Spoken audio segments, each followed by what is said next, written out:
It's week 2 of the WFA football season, and tonight we have a good one for you as the St. Louis Slam come to Edina, Minnesota to take on the hometown Minnesota Vixen.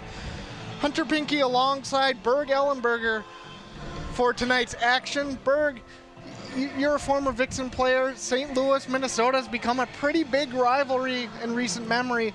How are you feeling about the matchup tonight? Well, I'm looking forward to seeing what's going to happen. There's a lot of questions about, this position group or that, or how things are going to match up. And the St. Louis Slam is a team that doesn't allow for a lot of mistakes. They will take advantage of them.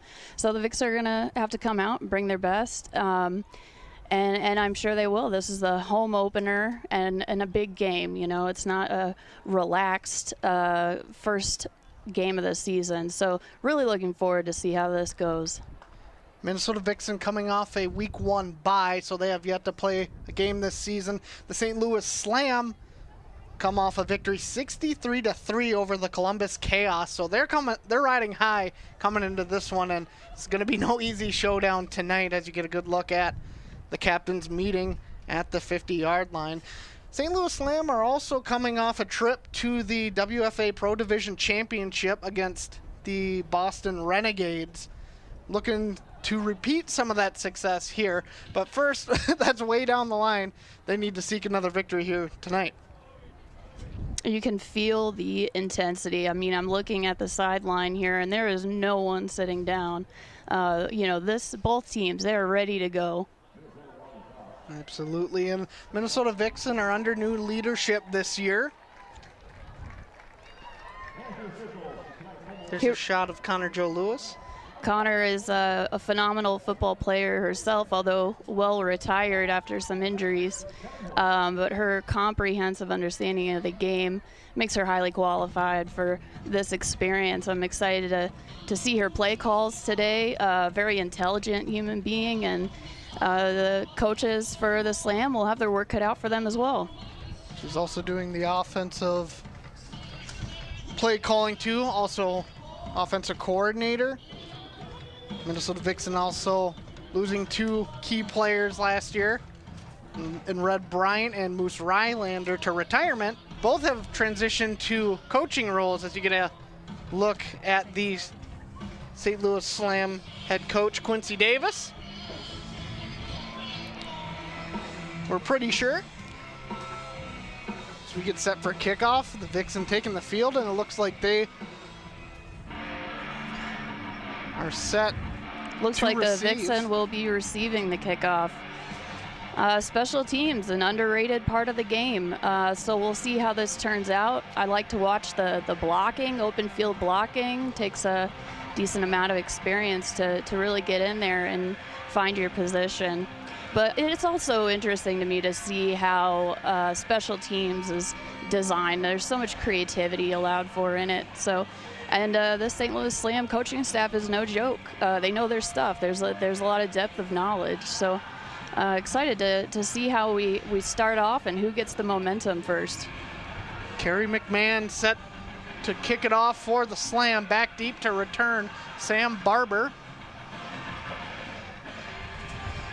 As we await kickoff. A wonderful day too, wonderful weather. A lot of rain this morning, but it cleared up for a great home opener for the Minnesota Vixen. St. Louis in the white tops, black numbers, and the orange trim. Pretty similar looking. Last year, the Minnesota Vixen debuted their new uniforms.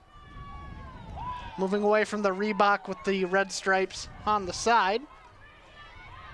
Last year for a while too, they even rocked a jersey with the creative numbers.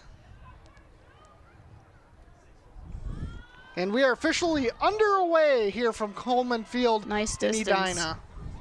Barber will take the return around the 5-yard line, makes a move and gets out near the 25-yard line and is taken down by the Slam. And here rolls out the offense. This offensive line has some real veteranship and leadership. Taylor Fox, number 72, one of their captains as well.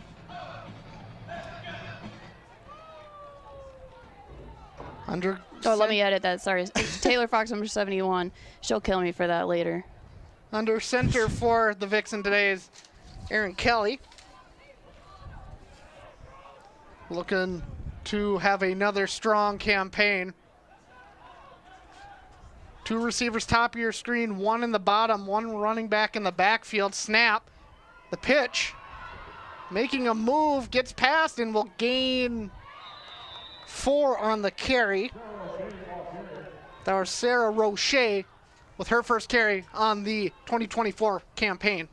She did a nice job of getting around that first player coming through for St. Louis Slam. I'm not sure if that was a blitz or just some real determination and a good read there, but Roche did a good job of avoiding.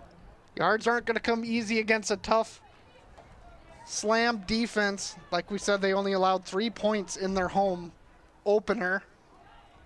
So we get set for second.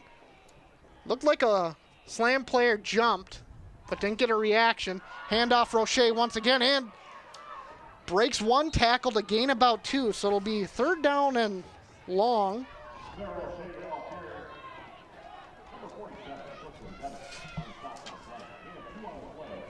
So it'll be 3rd down.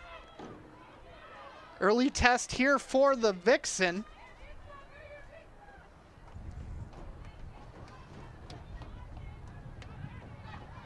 It'd be really great to get some momentum here, have a starting drive where you're not 3 and out. So 3rd and 4, 13:30 to go. 2 receivers to the top of your screen, sends 1 in motion, handoff Sarah Roche, and she's not gonna gain very many, so she'll be short of the 1st down.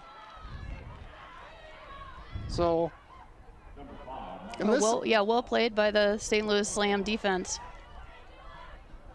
And it looks out they're going to send out the punting unit. So 3 and out early for the Minnesota Vixen. Shaking out those jitters. It's game 1, and that's also the tough thing about having a week 1 bye and going up against one of the top teams in the WFA Pro American Division. Everyone's getting their spacing here. Getting a late substitution onto the field, and that's some of the jitters you're working out in the first game of the season. That's right, especially those special teams plays. They don't. And the punt is blocked. Trying to locate it. Slam recovers, it looks like. Talk about early season jitters. The Slam get an early miracle. That's number 47, Brooklyn Devitt, with the block. She got a lot of penetration. Great job getting a hand on it, and now I believe there is a Minnesota Vixen player down. It's number 93. Just a little slow to get up there. Britta Clark. I'm not sure a whole lot could keep Britta Clark down on the ground too long. Take a look back on replay. Here's a good look at the block. Yeah, she was there uncontested. There was no one blocking her. Untouched. Well, and this is the St. Louis Slam. If you make mistakes, they will punish you for it. At quarterback for the Slam is Jamie Gall. Hometown of St. Louis, Missouri. Went to Webster University. Handoff. Takes it outside near the line of scrimmage. Cuts back in. Makes a little something out of nothing for a gain of 3, maybe 4 on the carry. That was number, didn't catch the number on that right away. So we get set for 2nd down.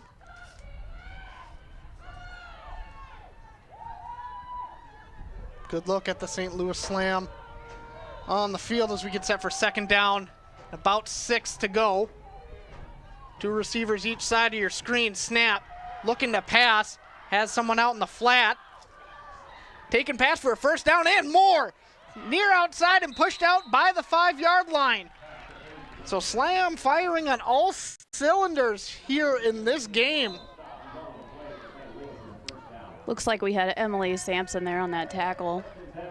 Number 30, Jada Humphrey on the carry. Great to find the outside and take advantage. And this is where you have to buckle down. Already an early trip to the red zone.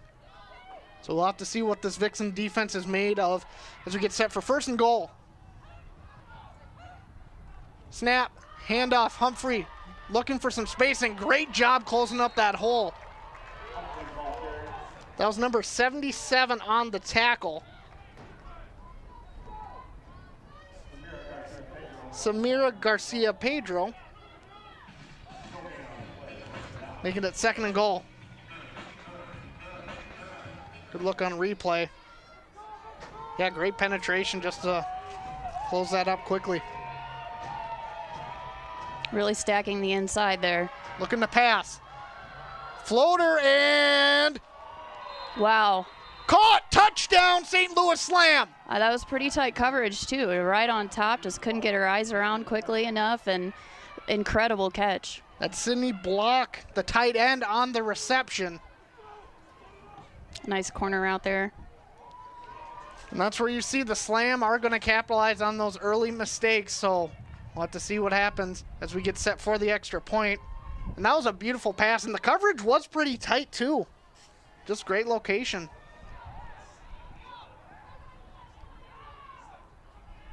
Here's a look back on replay. Not terrible coverage, just put it in the right spot as the extra point is up and good. So St. Louis Slam out to an early 7-0 lead over the Minnesota Vixen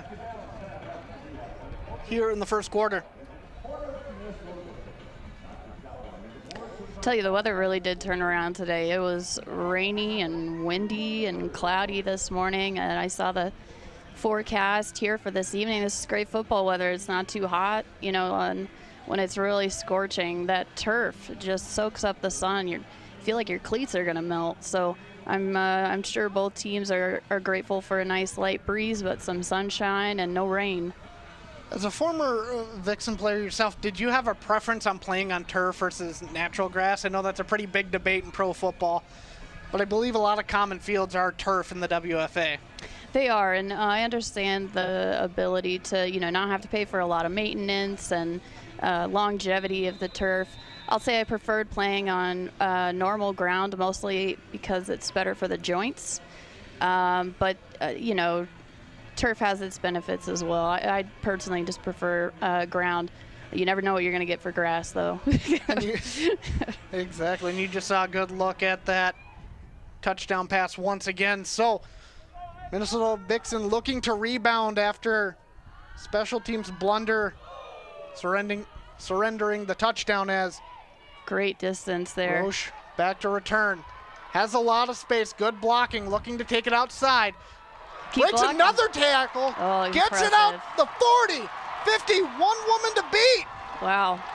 And it's the kicker that brings her down. Talk about a switch in momentum. Sarah Roche with a huge return for the Minnesota Vixen. Oh man, and those are the players that you need when people are having jitters or feeling nervous or worried about something.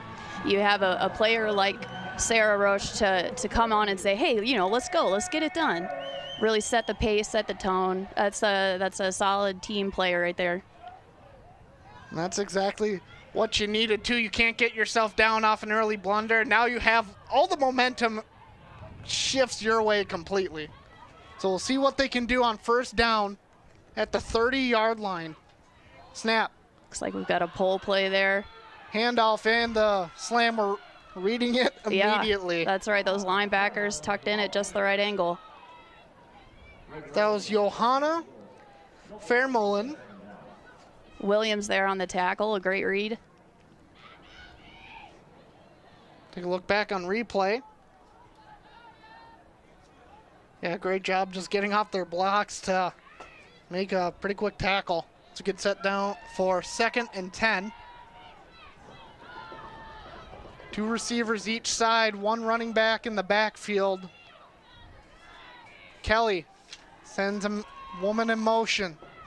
Snap, looks to pass. He's got time, firing deep, end zone, oh, touchdown! Wow. Minnesota Vixen, what a throw! Beautiful. Dvorak there, great snag. Amanda Dvorak has really come into her own the past few seasons with the Vixen and making her presence known early in tonight's contest. Take a look back on replay. Nice coverage, nice pass protection there.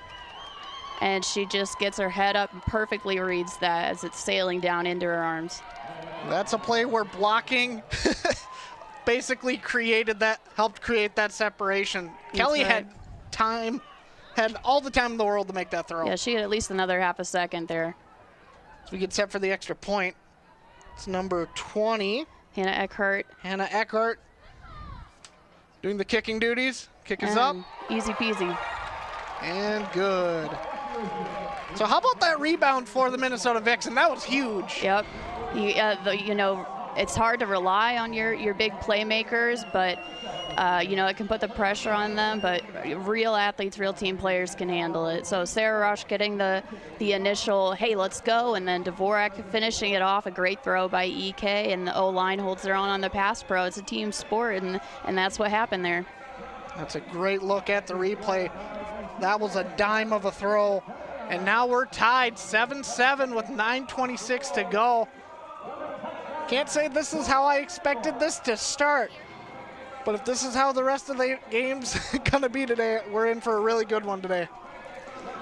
Yeah, a return like that can catch a defense off guard as well. What are we play calling compared to, you expect special teams to get, hopefully 35 yards on a return like that, and to all of a sudden have them, you're on your heels against the end zone. I mean, it takes a lot of mental adjustment, too, on the part of the defense to be prepared for something like that right out of the gate.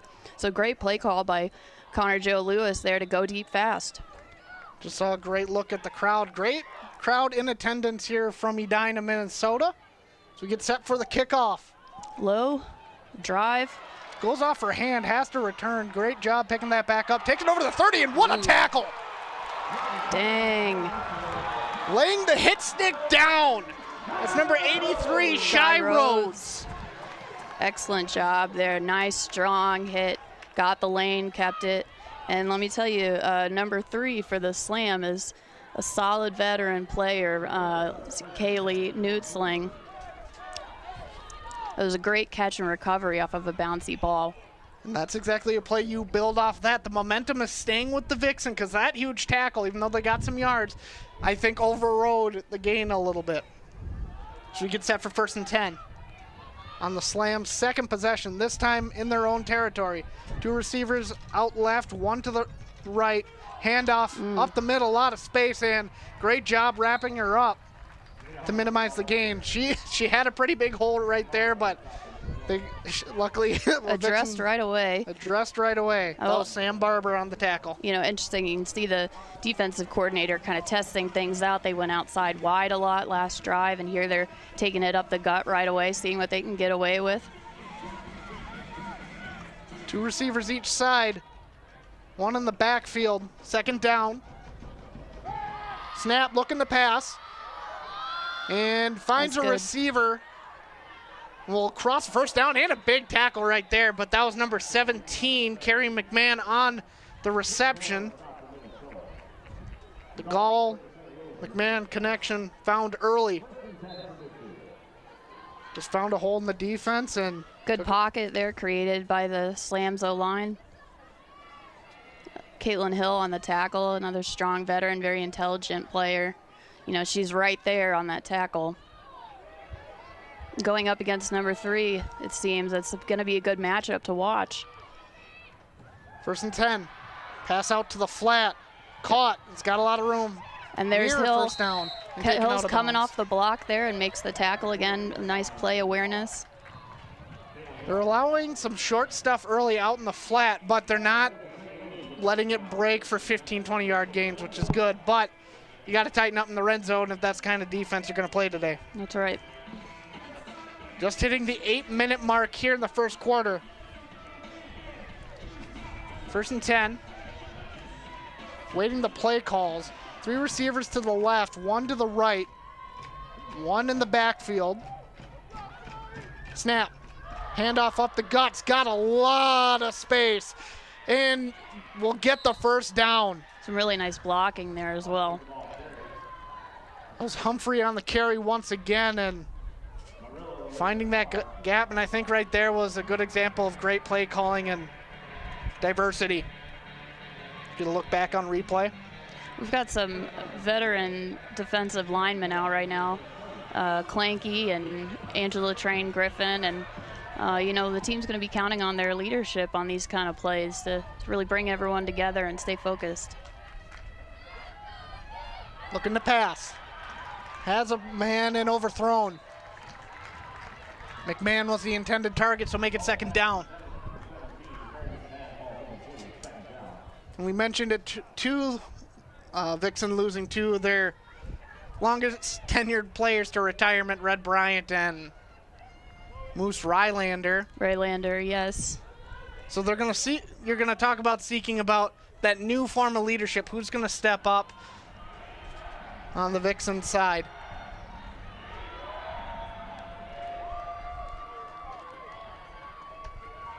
Second and 10. Two receivers out left, one to the right. Looking to pass. A lot of time. Deep and caught. Touchdown, St. Louis Slam. What a find. They answered the call, and that's McMahon. They've been targeting her all drive, and she is slow to get up. Take a look back at the touchdown.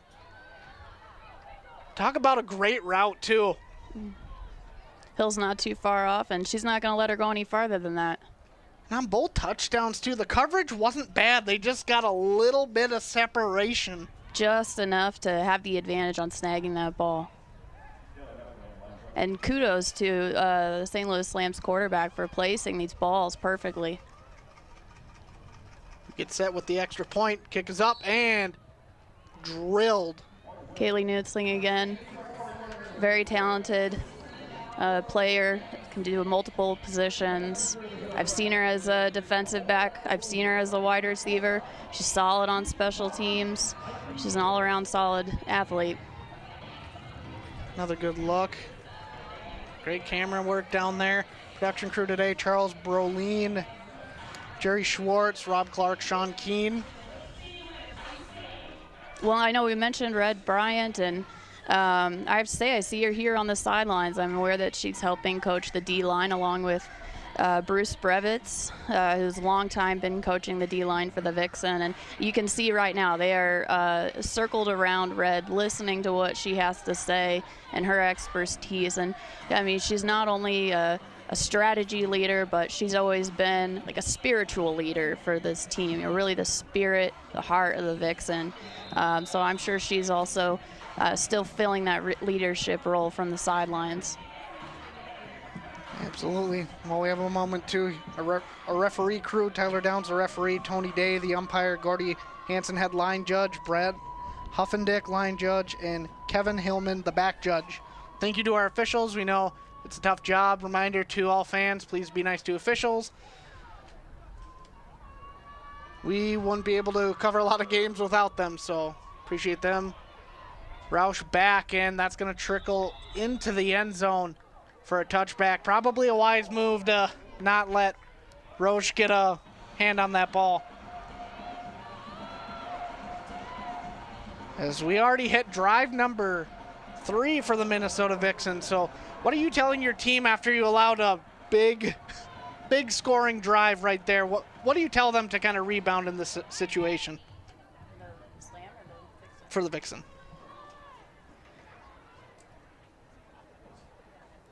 Yeah, it's interesting to see what Coach Lewis will do here and how she'll guide this play drive. Good look at Red Bryant on the sideline. It's fantastic to see her still helping out. Well, maybe not in a uniform as we get set for drive number 3. First down. Pitch. Roche makes a move and big tackle from St. Louis. Saw it all the way out to the sideline there, and there was a time-saving block there by Shayna Sparrow on the left side of the line, but it just wasn't enough, and plenty of other St. Louis Slams followed that along, stretched it out, and maybe got 1-2 yards on that play. It's Kaylee Nutzling on the tackle. She gets set for second down and 8.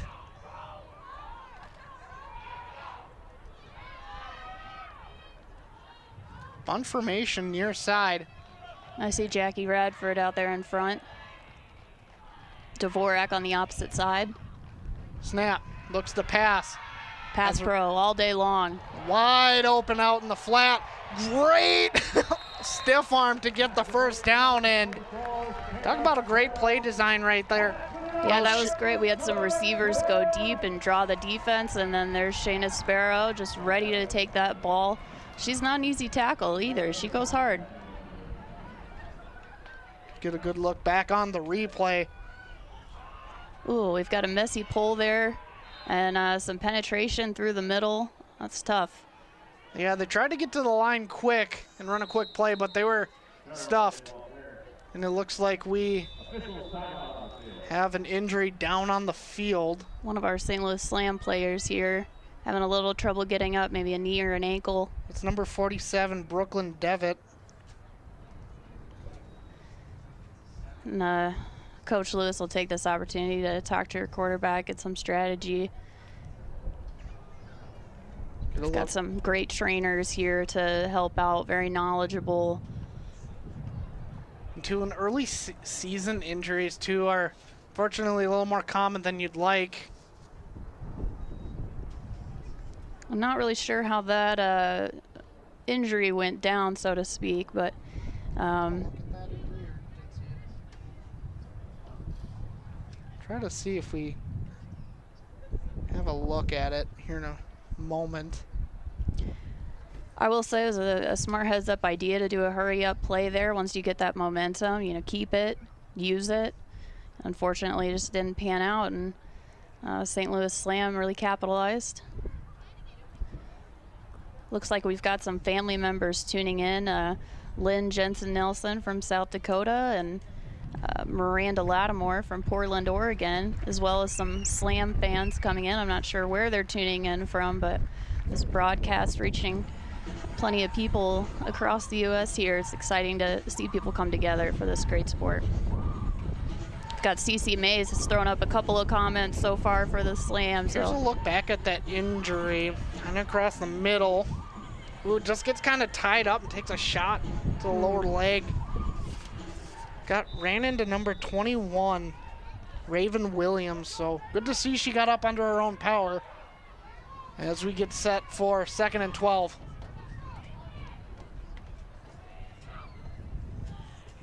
Kelly awaits the snap. Snap. Handoff. Run up the middle. No fake. Pass. And wide open. Oh, great find. Great find near the first down. Right at the marker. Smart choice there for Aaron Kelly. Not to give the ball, hold on to it, find Dvorak wide. I believe it was Dvorak there on that catch. Take a look back on replay. Keeps the ball. Running back sells it nicely. And great catch high up in the air. That was Dvorak making her presence known in this game. Speaking of viewers tuning in, we have viewers on Town Square Television on Facebook, townsquare.tv, the WFA YouTube channel, and we also want to thank Hastings TV, QCTV, South Washington County, North Metro, and Stream STL. That's big carry from Sarah Roche.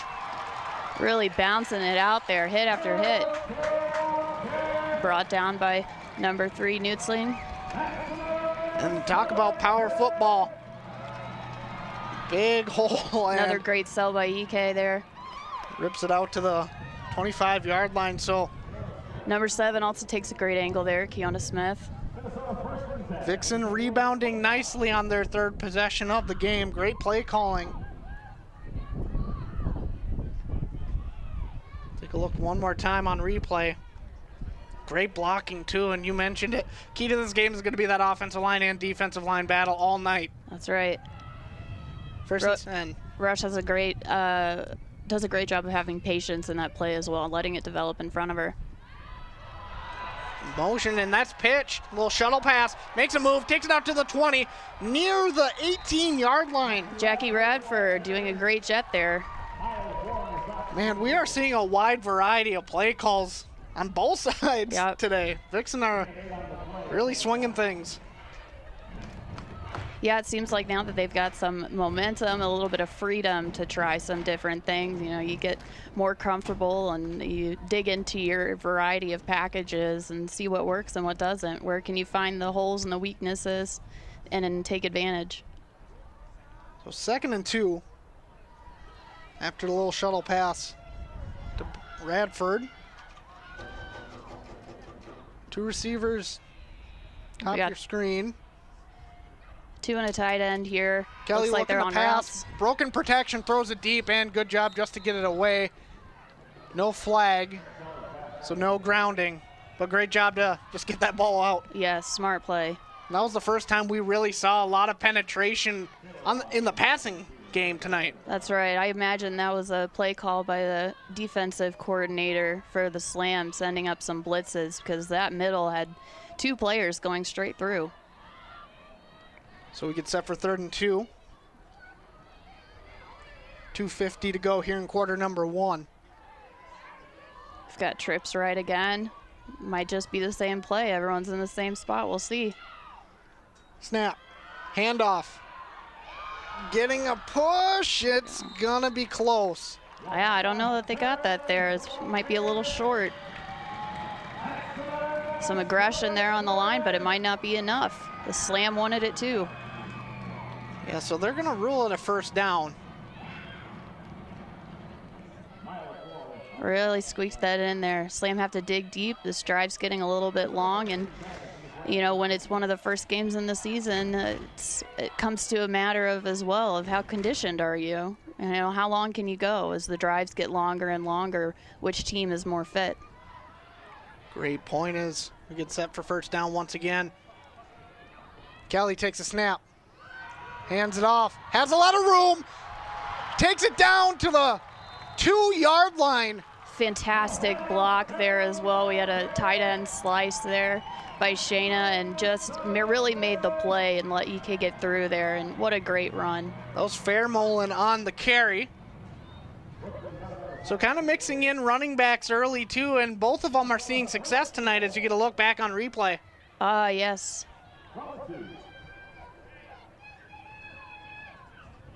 Great job, and now nice leverage there, spinning out of that tackle by Fairmolin. On the edge of the end zone. See what they decide to do here.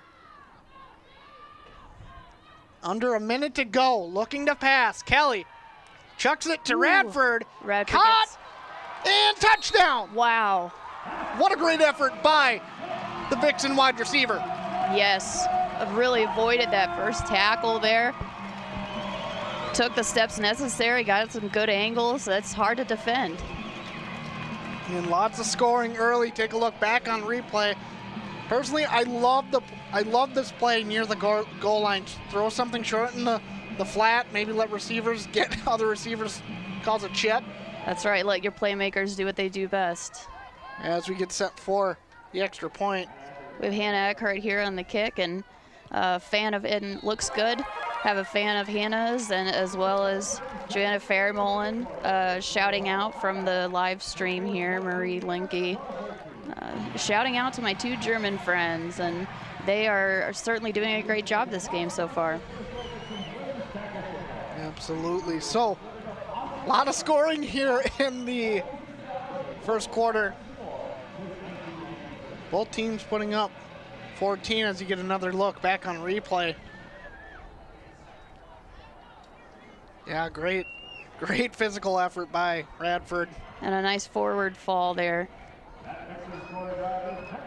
Finish shouting out our production crew, Toby and Jackson back in the truck. And then Mike Davison back in master control in Inver Grove Heights. So thanks to everybody who can be here today.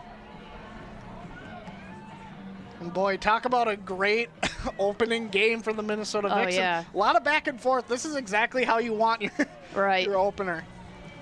Yeah, these teams are pretty evenly matched, and some veteranship, some coaching depth and knowledge, and that's one of the benefits in this league of having some consistency. You know, the St. Louis Slam's been around a long time, and when you have a strong foundation that you can build off of every season, I mean, this is what you get. You get a solid team that comes out and has a variety of strengths. Paige Kuplick doing the kicking duties on the kickoff. Kick is away.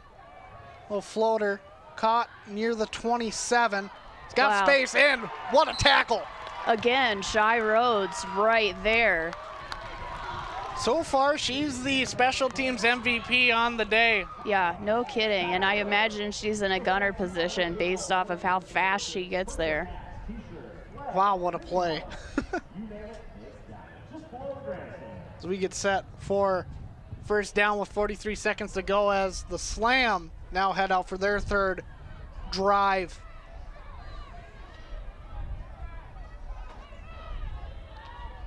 Three receivers, top of your screen, one to the bottom. One running back in the backfield. Gall awaits the snap. Short pass to the, tries to hit the screen, but throws wide. Some good pressure on the outside of the Vixen's D-line. It looks like Amber Kaufman and Andy Barracks keeping the ends pressured. Amanda Richardson was the intended target on the screen. So make it second down. Vixen looking to get their first defensive stop of the game. This has been an offensive game, and I imagine that both defenses are hungry for some flair. Great pass out in the flat, a lot of room, gets past the first down marker and will be pushed out of bounds near the 50. What a strong run coming in. It's number 30. Like a wrecking ball. Jada Humphrey. Excellent speed. She's been making her presence known tonight too. And having a player who can both run the ball and catch it out of the backfield's a diamond for a football team. No kidding. And Caitlin Hill is there to make the tackle, but man, number 30's coming in there hot, and Caitlin's lucky that she got the angle enough to push that running back out of bounds. Humphrey again with a good carry, 5, maybe 6, and that's going to take us to the end of the first quarter. So a lot of action here to start week number 1 for the Minnesota Vixen. We are going to take a quick break. It's all tied up at 14. St. Louis Slam, Minnesota Vixen. You are watching Town Square Television's Game of the Week.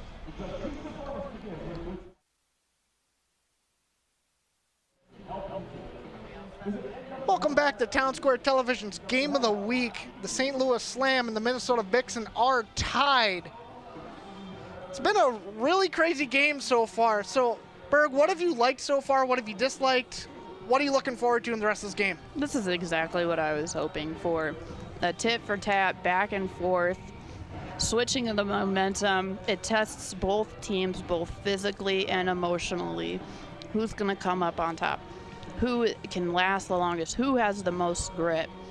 And additionally, it becomes a game of chess. When you have enough players who know what to do, who know where to go and know how to play, it becomes a what play call is this coach making versus what play call is this coach making.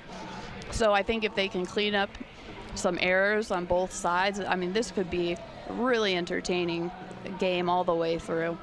And you mentioned the emotional impact behind this game too. Is the Minnesota Vixen fell last year to the St. Louis Slam in the WFA Pro-American playoffs. So how much of that do you think kind of carries over into a game like this early in the season? Well, you know, you always want to not let something that happened in the past, you don't want to bring it to a game, but it's hard to forget something like that, that's for darn sure. You know, you've got that in the back of your head. You want the vengeance. You want to prove yourself. And, you know, we are a better team. You know, maybe there was flukes or mishaps or whatever. But at the end of the day, you want to come back strong. And clearly the St. Louis Slam are coming back strong. You know, looking at the scoreboard, both teams really want this. Absolutely. And you mentioned too, this is the Vixen's first game, and they're keeping up with the Slam, who proved they already have a potent offense in week 1. So it's fantastic that the Vixen are keeping pace as we get set for second down here in quarter number 2. Snap, handoff Humphrey, finds a hole, gets the first down near the 40. What a stiff arm fumble! Who's got the football? Looks like she was able to hold on to it just barely there on the way down. That plants the seed, though. Can get in a player's head. She avoided a lot of tackles there. Stiff arms Sam Barber in the face, but gets the ball right back after Barber gets the strip there. Just trying to do a little too much, just flung it out of her own arm. Wasn't even punched. Still having a good game on our books as we get set. Handoff, Humphrey. Wow. Nice move. Gain of 3 or 4. This St. Louis Slam O-line is certainly doing their job. I mean, it was just like a wall sliding over and up on that last play. So it'd be 2nd and 6.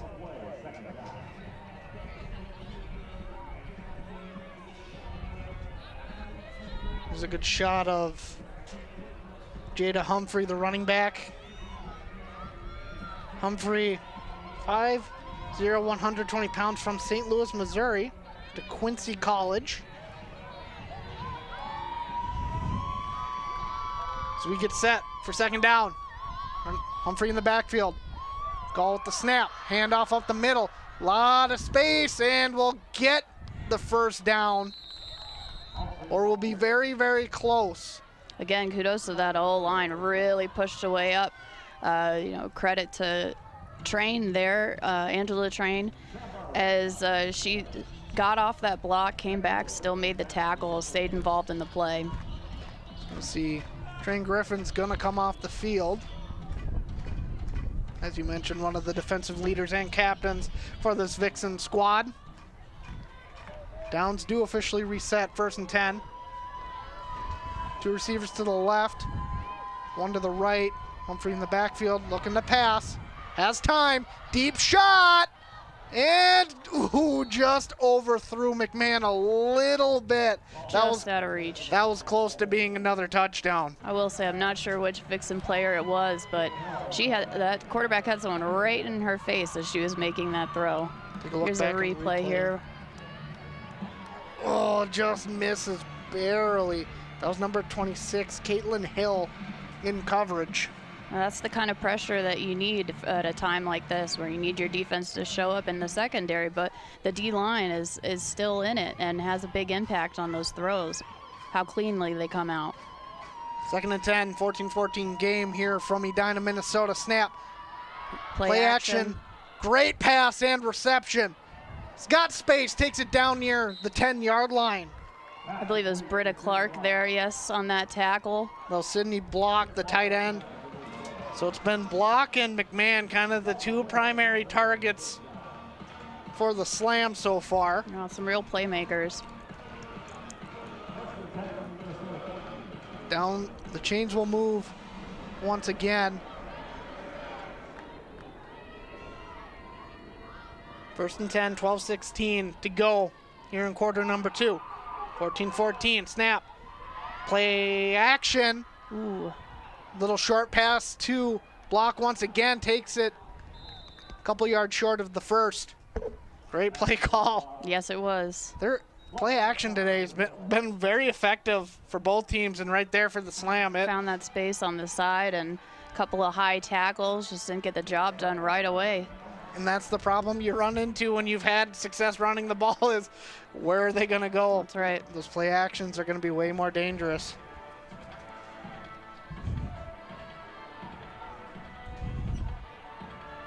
So 2nd and 3. Good look at the Slam quarterback, Jamie Gall. Snap. Handoff Humphrey. Makes a move. Oh, great hit there. Sam Barber, I believe, came up to make that strong hit and really met it at the peak there of that run. And talk about Humphrey just carrying her along. But if she didn't make that hit, she was probably in the end zone instead of at the 1-yard line. Yeah, and you got to trigger fast on a player like Humphrey. And unfortunately, Barber read it and came up. So 1st and goal. Slam on the precipice of another touchdown. Handoff Humphrey. Got a pull makes and a move and touchdown. And the St. Louis Slam are back on top, 20-14 on a Humphrey touchdown. I'm not sure if that was a pre-planned kind of high five there every time Humphrey touched someone. They just fell down. Or who knows, maybe she's just that strong. Here's a look back on replay at the Great score. double pull there. She just could walk in if she wanted. And you can see her jawing at one of the defenders, and there's that replay. I love seeing the fun celebration, so it's great to see the creativity there as we get set for the extra point. Looks like there might be a little miscommunication from the St. Louis Slam sideline on who's supposed to be out and where, and they're getting it figured out here. Yep, as you see a late addition, that's number 92. Welch. And blocked. That got blocked, so extra point is no good. So that's the one piece we didn't really talk about is extra points and special teams, how big of a factor, and kicks like that could add up later in the game. That's right. Even if it's only 1 or 2 points of a difference at the time, it's also about the momentum. As you just saw, another look at that touchdown, and once again want to thank everybody tuning into the game tonight. Gotten a pretty good one so far today. Looks like we have some veterans tuning in as well. It's great to see Bia Lee, and earlier we had Molly Blezzy pipe in, former D-line player, Hannah Martin, former O-line. Beautiful campus, too, here at Coleman Field from Edina. This has been one of my favorite venues to come catch a Vixen game at.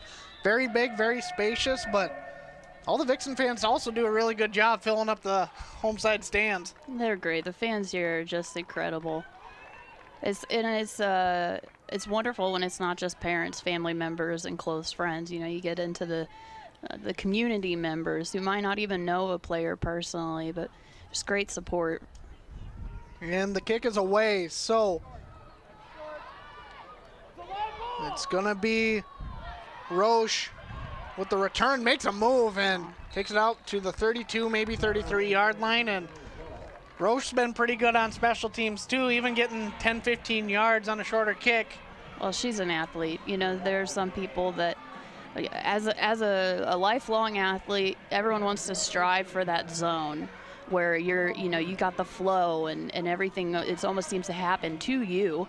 But then players like Roush, I mean, they just live in the flow. I could say the same thing about Sam Barber, who had some solid plays there on defense in the last drive.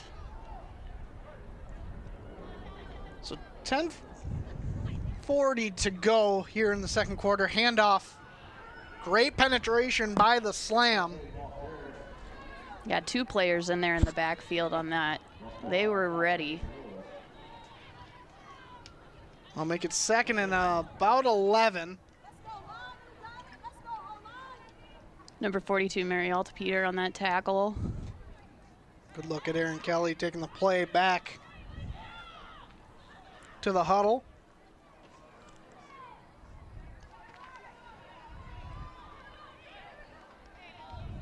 Second and 11, 20-14 game in favor of the Slam.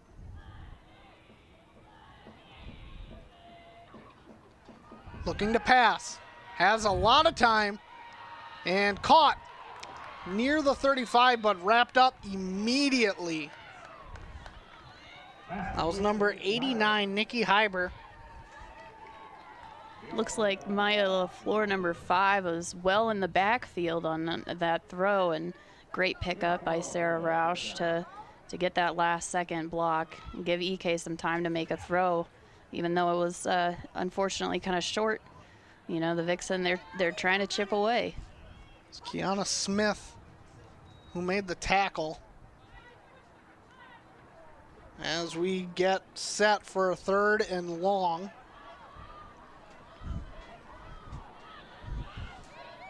Hoping to avoid the second 3 and out of the game. Got a tight trips right here.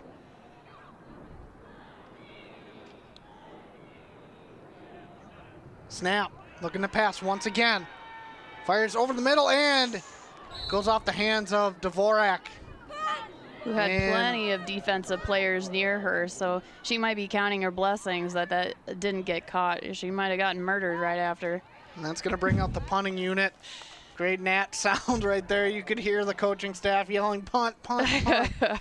So no lying on what was happening there. Looks like we have Tim Singleton coaching special teams this year. So 4th and 7. The punt is away, and that's a pretty good one. That is some Look good at the distance. bounce. Nice forward roll there. Good spin on it. If that was just a little bit more towards the middle of the field, that was going to carry for a pretty good spot. But regardless, still pretty good to get him at the 18, 19-yard line. Defense comes out, and you know, from our booth here, we can see the sideline. The offense really hashing it out, taking this time to have a game plan and work out some of the tweaks. So that was the Vixen's second 3-and-out of the game after scoring on their previous 2 possessions. Slam have not had a 3-and-out yet today. That's true, they have not. They move the ball, that's for sure. So this is going to be a huge drive. The other aspect of that, too, is the Slam will receive out of the second half. Handoff, great penetration. Wow, what a fantastic find there by 77. That's number 77. Samira Garcia-Pedro. That was the first time they really penetrated to stop up the run. Usually she's been able to shift around a little bit, make some moves, and not gain much, but that's the first time it felt like they dominated the line of scrimmage.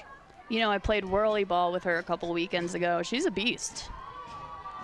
Heard whirly ball is a really fun sport. I've never played it. It's pretty great. 2 receivers each side, 1 running back in the backfield looking to pass. Gall has a receiver and off the hands. Oh, that's tough. The space was there, the separation. That's number 10, Jamie Skinner. Listed as a defensive back out of St. Louis, Missouri, to Lindenwood University. So playing both sides of the ball.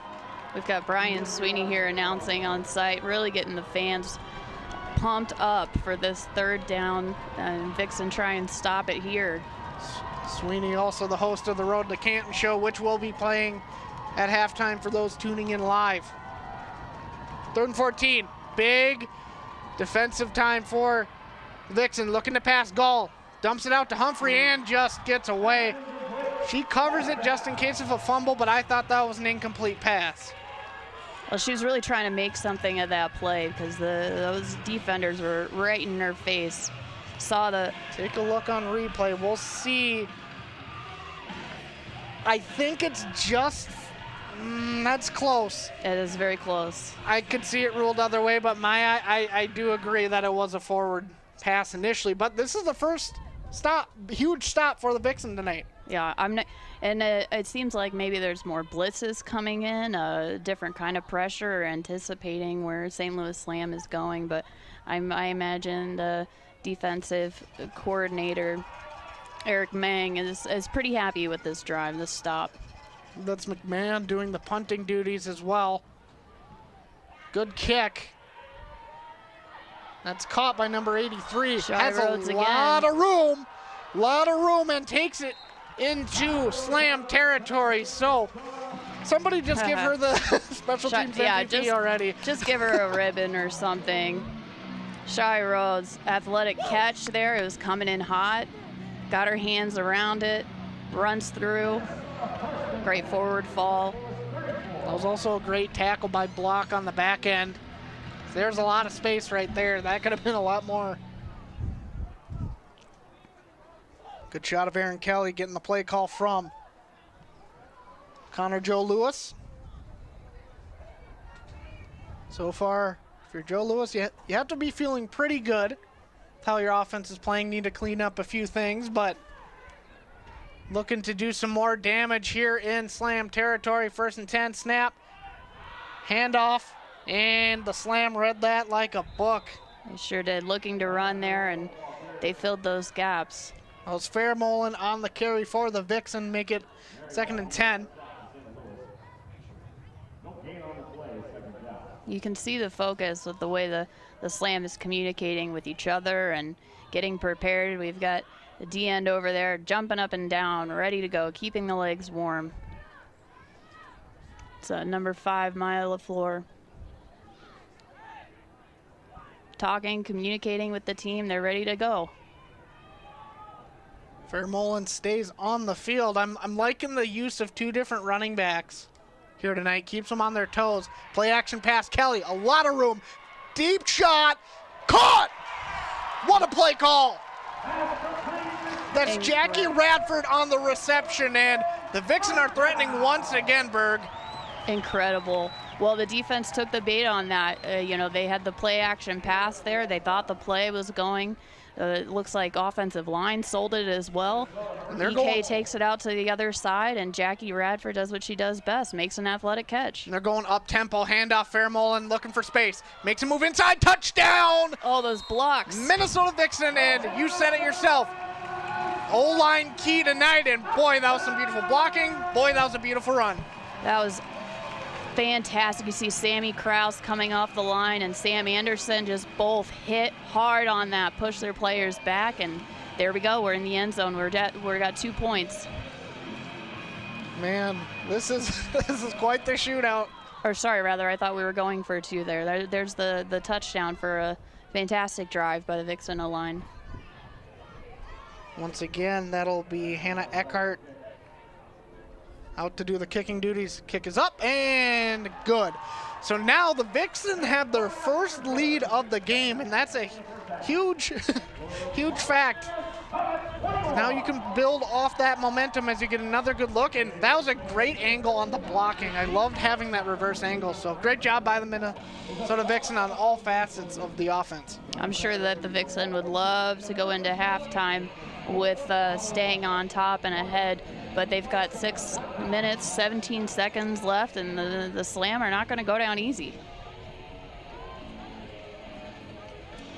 Minnesota also one of the unique teams in the WFA. They have 2 teams in the state, but they partner up with their sister squad, the Minnesota Minx, and they've had a few players that have played both sides. One notable vet, Madison Hahn. She plays for the Minx. She was a Vixen player for some time. I believe Shayna Sparrow was also a Minx in their inaugural season. Yes, that's correct. And Sarah Roush, I believe, played towards the end of the Minx season as well. It's an interesting partnership because not many other squads have that kind of developmental team up, if you will, and the Minnesota Minx are playing their first season at the Division III level.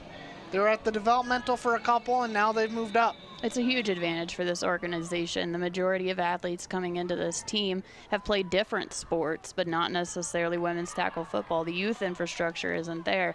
So to have a feeder team where you're getting players that already have even just years of experience, it makes a big difference for the organization.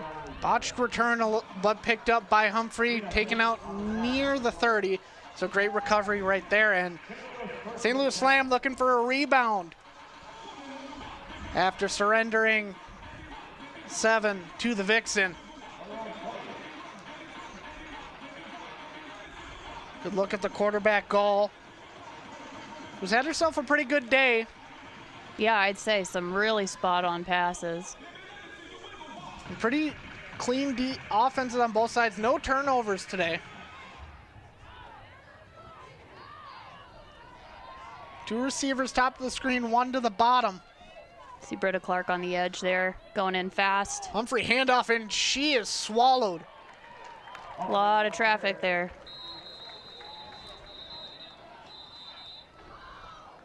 And waiting what was a little kerfuffle, maybe thinking there was a fumble in there. Yeah, I think Barbara tried to take advantage of any kind of fumbling action that may even look suspicious. But refs called it down here, and St. Louis Slam prepares for another try here at this first 10. 2 receivers each side of the field. They have McMahon and Blocks stacked on the same side. Calling the shotgun, looking to pass. And looking for McMahon, overthrown, and almost the first turnover of the game. That one sailed on her as McMahon couldn't get there. Just a misconnect there. McMahon a little deep, the throw a little shallow, but the space was there, the separation was there. The Vixen are lucky that didn't get connected. Boy, and there were a couple Vixen there. That was number 7. Don't see 7 on the roster. Apologize, I'll get that name in a little bit. So 3rd down, 5.5 to go. Vixen looking for another big stop. Gall back to pass, has time, moves, fires, and has an open receiver. Caught, and 1st down. Talk about a huge 3rd down play. That's number 16, Amanda Richardson, on the reception. Good timing as well for the slam. Calling a play that's going to get them to that 10-yard mark and connecting right at that 10-yard mark to get the 1st down. And Caitlin Hill did a great job of triggering quickly, but just not quickly enough to beat them to that spot. Getting the line a little quicker this time. And that's the other thing, too, is they weren't afraid to go back to the pass on a near interception on the previous play. So we'll see what they decide to do here. Gall, shotgun, looking to pass. Check down to Humphrey. Humphrey wrapped up and tackled behind the line. Again, that number 7, who unfortunately we don't have listed on the roster, but great play there to read that.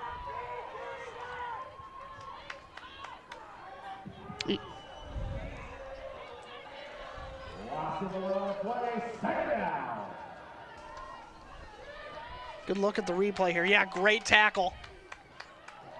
Looked like that was number 6 as well, Jocelyn Tanner, involved in the action. 2nd and 11. It'll be interesting to see if there's any adjustment after halftime or even before then by these cornerbacks who seem to be playing off pretty far back and perhaps creating some of this space that the St. Louis Slam's taking advantage of. And we're going to get our first timeout of the game. That be timeout, I believe, by Minnesota. I see Shy Rhodes on the field there, and man, if she could continue the momentum she's had so far, I could see a big stop coming from her. Shout out to veteran Jessica Knorr, fantastic, aggressive linebacker who also helped coach the Minx. The other fans, shout out by Kellyanne to her cousin, it seems, Kaylee Damson, number 54. And we got that update. Number 7 is Chloe Anderson for the Vixen. We apologize not having that right away. We did some last-second switching up before the broadcast, but it's been a good one. Here's a shot of Anderson making her presence known in this game. You know, I just realized I actually do know Chloe, so way to go. Yeah. Way to go, buddy. and the thing is here, it's a beautiful press box here, but it is pretty high up and far away, so the numbers are the nameplates are a little hard to read. And I know we were doing a game at Seafoam last year, and the Vixen had the Pride jersey numbers, and those numbers, while they were cool numbers, they were hard to read from that high Oh up. my gosh, I can imagine. But they're still pretty cool jerseys, and I love to see them. So yeah, you got to hope for someone to turn sideways and get their number. Gall in the shotgun, takes the snap, fires deep to McMahon, and caught! Wow. The back shoulder fade looking like Aaron Rodgers in his prime. What a throw. What a reference. I'm a Packer fan. I got to let it know, and I know I'm in Minnesota. But I'm not going to say anything. That's why I said it is prime, not torn Achilles. Covering your bases there. But hey, to be fair, it was to a number 17, and that was common with Devontae Adams. Big play there by the Slam. Perfect throw. Perfect timing. Gall back in the shotgun. Humphrey to her left. Handoff. Humphrey, lot of room. Makes a move and gets past the first down. A lot of space right there. Speedy run. Taken down by number 53, inside linebacker Marilla Lar. So running game starting to work again. Once again for the Slam. And it's been a pretty balanced attack for the most part all game, which is what you want. Normally when you get into tight situations, you find yourself leaning one way or the other, but it's been pretty balanced for both teams. Yeah, I see you mentioned earlier number 30, Humphrey, is an alumni of Quincy, and you know, from the looks, I think she was probably a track star. I mean, some really speedy runs, and we got a catch by number 3 there, Nutzling. Yeah, quick catch by Nutzling, and great play to gain more yards and get near the first down. And we're getting near the 2 minutes. No 2-minute warning, as WFA rules are more similar to NCAA football. Shy Rhodes comes off here. So 2nd and 2. Gall in the shotgun. 2 receivers each side. Snap. Looking to pass. Has time. Deep shot. Finds a gap, and that's McMahon, and touchdown. Touchdown Slam. Man, the Gall to McMahon connection has been red hot tonight. Reminds me of Peyton Manning, Marvin Harrison. Absolutely. It'll be interesting to see how his kid does in the NFL. As take a look back on replay. Yep, just found the soft spot in the defense and took her in for a touchdown. I mean, she was surrounded by 4 Vixen players.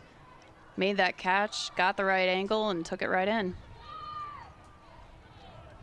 That's something that's got to tighten up a little bit, because they haven't really been targeting a ton of other receivers. It's just been McMahon and their tight end, Sydney Block.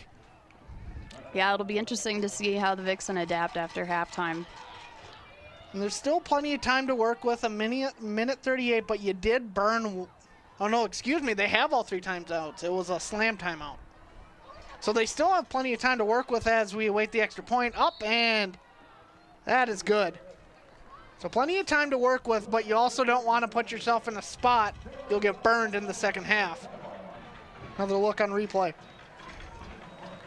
Great form there. Right in the gut. Quarterback makes the ball easy to catch. McMahon. Also, kickoff specialist.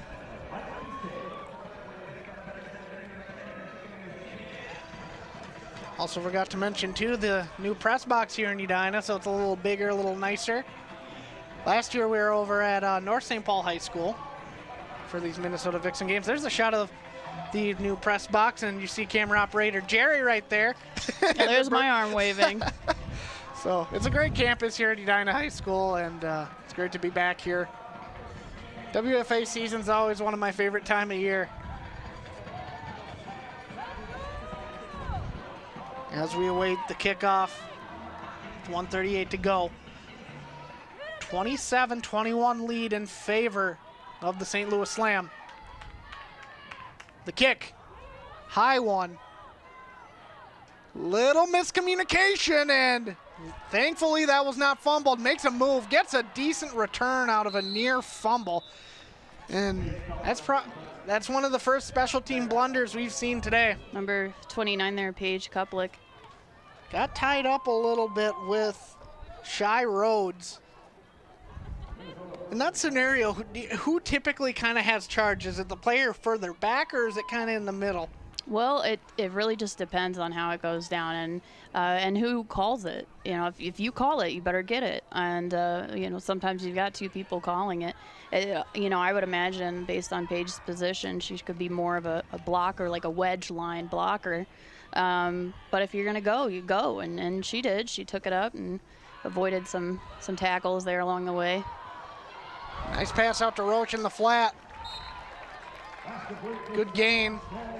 Tick, tick, tick goes the clock. 1:20 to go. They're going to have to keep moving. That's right. They got a hurry up call here. Like I said, no 2-minute warning. This is college rules. Pass. Firing deep, and Ooh. she was pushed out of bounds. wondering about some interference there. It's hard to say. I was thinking the same thing. We haven't seen a flag today. No, we have not. Clean football all the way through, but I thought that one was a little questionable. Dvorak was pretty far off of her route to have it just be incidental. So minute 7, still plenty of time. Plenty of time to work with, and even up the score. Like I said, that missed extra point earlier could come into play. Take a look back on replay. See, there's a little bit of contact, but not a whole lot. Wasn't as bad. It looked worse up from up here. So. It sure did. You know, she was half out of bounds. Handoff, Roche. No, excuse me, Fairmolen. She's got room. Takes it near the 43-yard line. Great carry.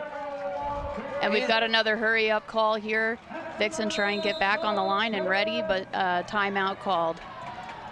There were a couple Slam players down on the tail end of the plays. You get a look back at that fantastic run. Man, they really have a dynamic duo, and that's a huge asset for any football team. What an incredible block by Taylor Fox. And as we're on a break here,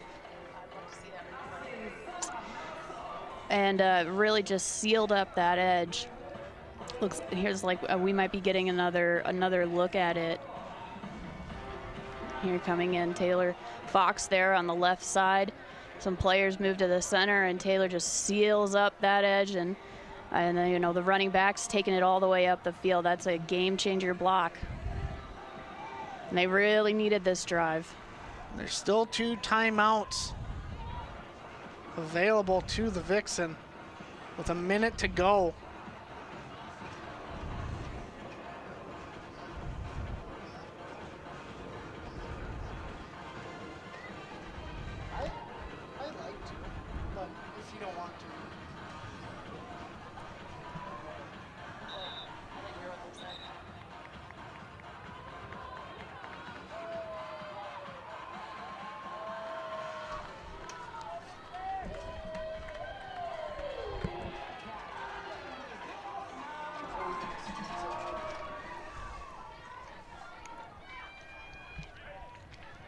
So, 1st and 10 after the big run by Fairmolen. 1 running back in the backfield. 3 receivers to the left. Looking to pass, dumps it out to the flat. That's Roche. He's got some room. You gotta get that. You gotta go outside when it's a 2-minute drill. Yeah, that's a good point. It's really, I think she's trying to avoid some of the tackles there, but the Slam were not having it. And we know the history behind these teams. They're both very, very experienced, and that's one play you gotta take that into account. They're gonna try to keep you in bounds no matter what. So now they're forced to burn a timeout. That's right. Luckily they're still on the Slam side of the field, but still not a gimme touchdown or red zone range. See the Slams defense talking over here and looking pretty cool and collected overall. Just the intensity and focus is clear. Coach seems pretty down to earth, and you know, this is what we're gonna do. This is how we're gonna do it. And as far as the disposition of your leadership, that's huge. It affects how you play and how you think and how you feel. Here we've got Connor Lewis and Coach Ma, Michelle Braun, veteran player herself, and O-line coach, coming out and talking up the O-line and the offense. Time's ticking. This is close. So 2nd and 7.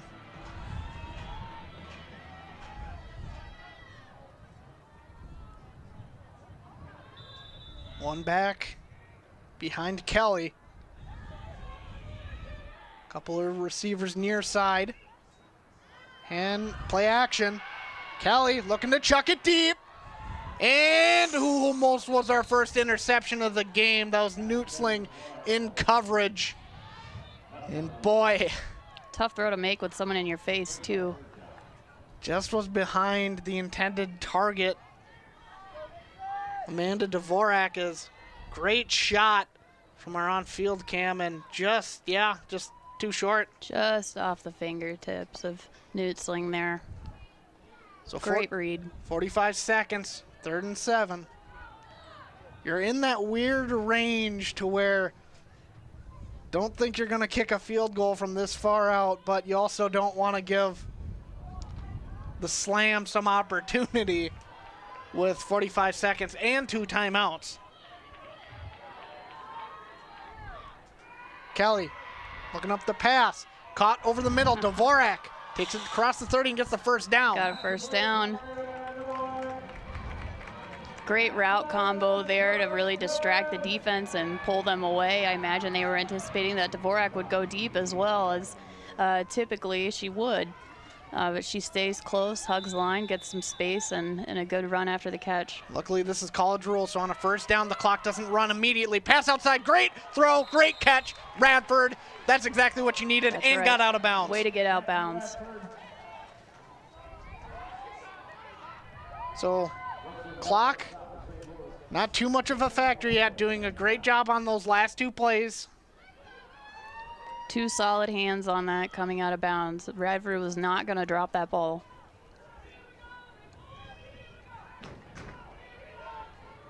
Here we go, Vixen chants out in the crowd, looking to hype up their offensive squad. Oh, I can feel the bleachers shaking under us here. I hope this new booth is engineeringly sound. A fumble, and that is a drive killer. Looks like the Slam has it. Wow. Wow, what a swing in momentum, and what a timely turnover there for the Slam to go into halftime with that kind of big play right behind them. And we mentioned it earlier, as you get a look back on the replay, that was a little bit low, so a little too low for Fairmolin. Got to get that a little bit higher. And that's a huge momentum swing for the Slam, as they will receive out of the halftime break. That was number 50, Daniels, who's actually one of their O-line players. Gotta love those moments of glory when you're on the O-line. Or rather the D-line here. Imagine with their positioning on the field, they won't try anything too crazy. A lot of times you'll see the handoff, and if it's a big play, you'll try something. And that's exactly what they'll do. Handoff to Humphrey. She's got some space. Takes it outside. Tackled near the first down. And that's our first flag of the game. As we await the call.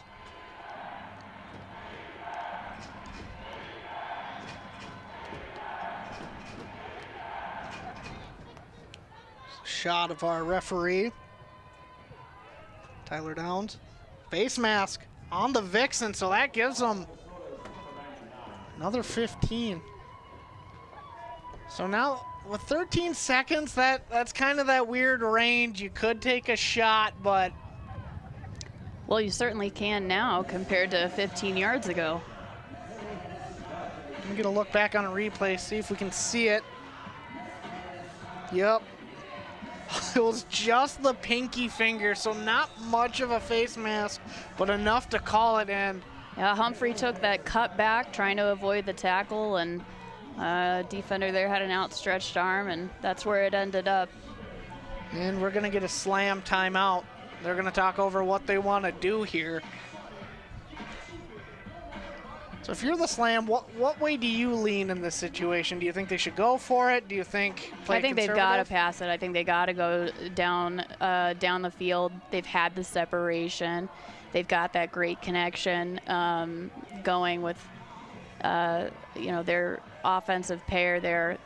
Yeah, I'd say go for it if I were them. Good shot of the Minnesota Vixen huddle as they look for last second stop here in the final 13 seconds of half number 1.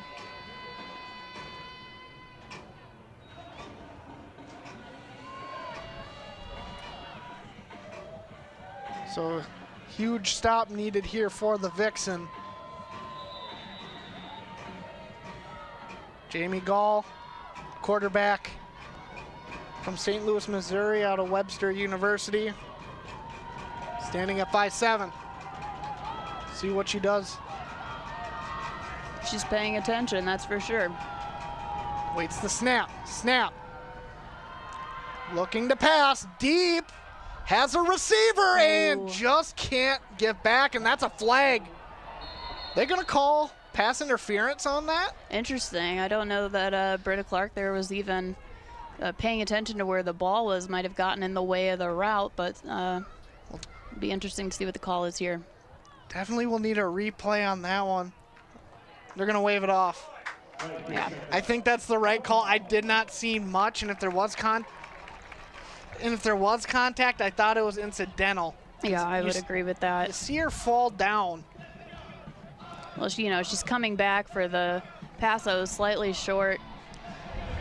You could also make you got to turn your head around and find, but also that's a tough play when you're running full swing. Slam still have time here to shoot down the field again. 6 seconds, so we'll see if it's either a Hail Mary or the pitch it 20 times and work some magic. Motors. Pull a little Tennessee Titans. Pump fake. Deep shot to McMahon. And through the hands, and she's looking for a flag. Wants a flag on that, but I don't think there was any opportunity to stop that momentum by Hill. I have to agree. Take a look at the tail end. Yeah. And she still had time and opportunity to make the catch. It's just unfortunate that they couldn't get their hands around the ball on that. So we officially hit halftime here from Coleman Field in Edina. Let's go through your scoring, and there's a lot of it. So here's the first touchdown pass from Gall all the way back to the tight end block.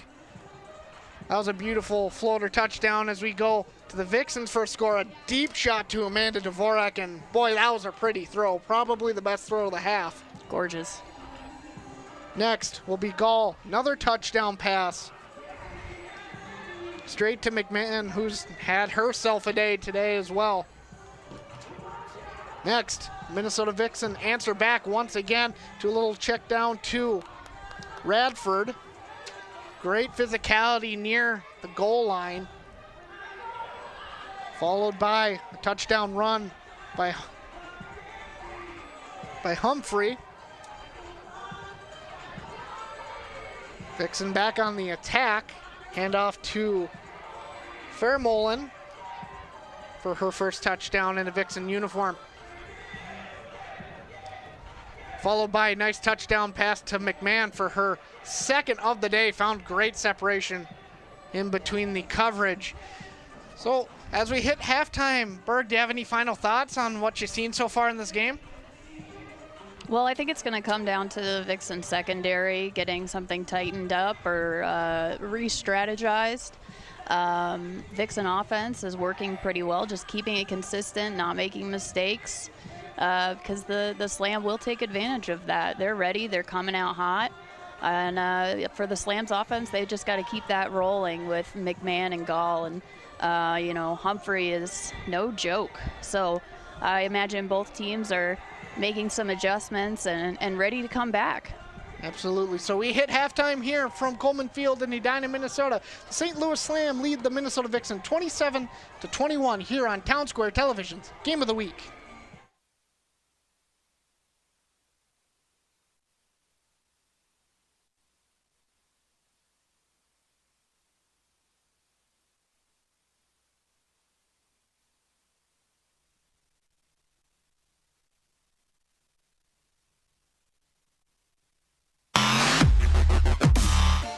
The following is a presentation of the Women's Football Alliance.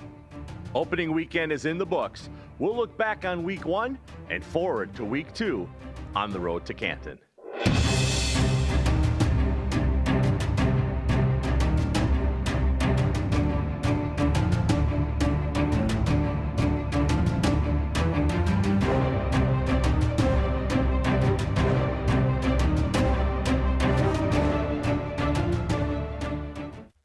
Welcome to the Road to Canton. I'm your host, Brian Sweeney, the voice of the Women's Football Alliance Pro Division National Championship game. We had a great opening weekend of football across the entire Pro Division, including a long overdue win for one team and a surprising upset for another. let's look back at the Week 1 scores and highlights. Last year's Division II national champion New York Wolves wasted no time getting their first victory at the WFA Pro level when they gave the Farmingdale, New York fans a tight game and a 20-14 victory over the Detroit Venom of Division II. In another WFA Pro versus Division II matchup, the Houston Energy welcomed the OKC Lady Force. However, it was the visiting team from OKC that upset the Pro Division team, this time as the Energy lost 14-16. Hoping to avenge the loss in the Pro Division National Championship last season, the St. Louis Slam played host to the Columbus Chaos of Division II. Last season, the Chaos failed to score on the Slam.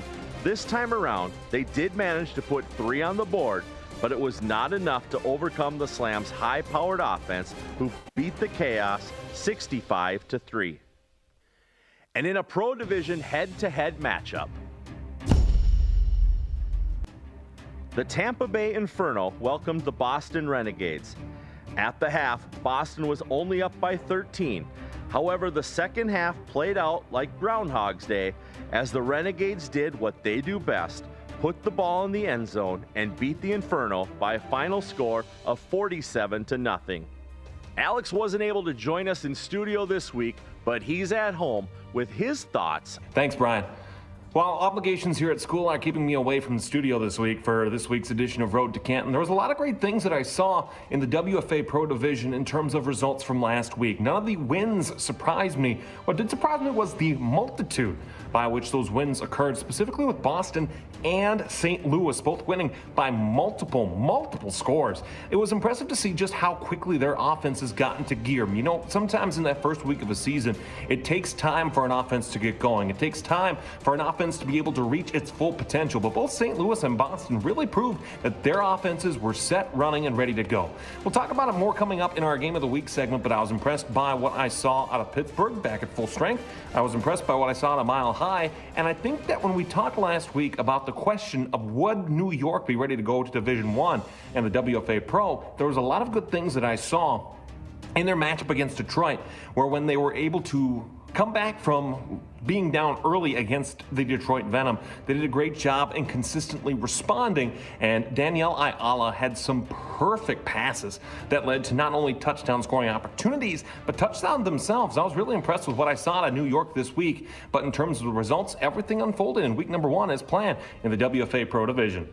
Now let's look at the Week 1 games of the week. In the early game, the Alabama Fire welcomed the Pittsburgh Passion to Winona High School. Pittsburgh, still hurting from the 7-8 playoff loss in 2023, came to play, and in doing so made sure the National Conference knows the Passion are back and ready to play in 2024 by winning 36-7. Alex, what was it about this win for the Passion that you liked? A week ago, we talked about the depth of the Pittsburgh Passion and the Alabama Fire, and Pittsburgh very quickly responded to all of those questions in their win in Alabama on Saturday. You looked at again, was Marcelina Chavez ready to take the big time as the starting quarterback for the Pittsburgh Passions? She answered that with a resounding yes. There were multiple times in their first drives against Alabama where penalties pushed them back. The one thing that I want to see out of Pittsburgh moving forward is I want to see that they make sure to play clean football for the rest of the season. That's a big thing that I worry about with Pittsburgh. A lot of times the penalties in their game against Alabama were unnecessary, unclean, and put them in difficult situations. Granted, the offense really put them in a great spot to convert those plays, but you don't want to be giving yourself long distance opportunities, specifically against other teams in the WFA. You know that matchup with Boston's coming up. You know that you're playing some other big time competition that you have to play cleaner football against. But that being said, Pittsburgh found all their answers on offense, and their depth wasn't tested truly in game number 1. They showed it, but it wasn't tested. Alabama on the other side, I think there's a lot of things that they have to look forward to, where you're talking about it's a team that on Saturday against Pittsburgh, they threw the ball a lot more frequently than what they did last season. I liked the frequency with which they were throwing the ball, but the problem was the routes were just overthrown, and that's a better problem to have because you can teach touch. You cannot teach necessarily throwing the ball. It's time in the gym. So if you teach that touch pass, I think Alabama's going to be okay. They have a tough matchup coming up this week against Boston, but I really like what I saw But it's just the gauntlet of their schedule to start this season that makes things tough for the Alabama Fire. Their running game got going. It was a tough first quarter, but they really were able to improve as time went by. And I like what Alabama did. I probably is not going to turn into a result this week, but the week after that, anything's possible. And in the second game of the week, the 2022 Division II champions traveled to play the 2021 Division II champions as the Nevada Storm welcomed the Mile High Blaze. This matchup will continue to be a great one in seasons to come, as in 2023 they split with both teams winning at home. This time it was the visiting Blaze that won 49-21. These teams will meet again this season on June 1st in Colorado. Alex, the National Conference has the DC-Boston matchup year in and year out. Now on the American Conference side, we have the Mile High Blaze and the Nevada Storm. Your thoughts on this growing rivalry? The Mile High and Nevada Storm rivalry isn't really one that's been ongoing for a short window. It's been going on for a long time in their rivalry at Division II. But you like to see the teams switch wins. That's what makes a rivalry great. Not one team winning every matchup, but they're being consistent. One team has a chance, the other team has a chance. That makes those things really opportunistic. You think about great rivalries in sport. One team wins, the other team wins. If one team wins more frequently than the other, then that's not much of a rivalry, and that's not much fun for us to be able to look through and see. We talked about the question marks, and I think that there's some opportunities to go through and break this game down piece by piece, but the question marks that we had about the team's depth, the question marks that we had about the team's abilities to be able to move the football and stop the other team from scoring, I think head-to-head, this isn't a good matchup for either team's defense. We kind of saw that a little bit on Saturday, but I really liked what I saw out of Kimberly Santa-Steven, and I like what I saw out of Jesse Felker. The depth, again, at quarterback for both of these teams is phenomenal. There's some really good things that are going on the offensive side of the football. I'm encouraged to see what both of these teams do moving forward, because each has the opportunity, as we talked about in week one, each of these teams has the ability to expand what they can do and has a chance at the American Conference crown. Yes, Minnesota, St. Louis are probably the prohibitive favorites here. St. Louis, of course, we talked about their dominant game week one against Columbus. Minnesota will play this week in their opening contest, but there's so much to look forward to in terms of what those teams can do that it's really exciting to see both of their offensive flowing. But again, it's just how does Nevada, how does Mile High compare against other teams? That's going to be the defining characteristic in their season. Aside from that head-to-head, I loved what I saw in week one, and in game number one between these two, I can't wait to see the reverse picture coming up later on this season. Lois Cook is back for 2024 with information and entertainment, or as we like to call it, infotainment, in her segment, Low on the Go.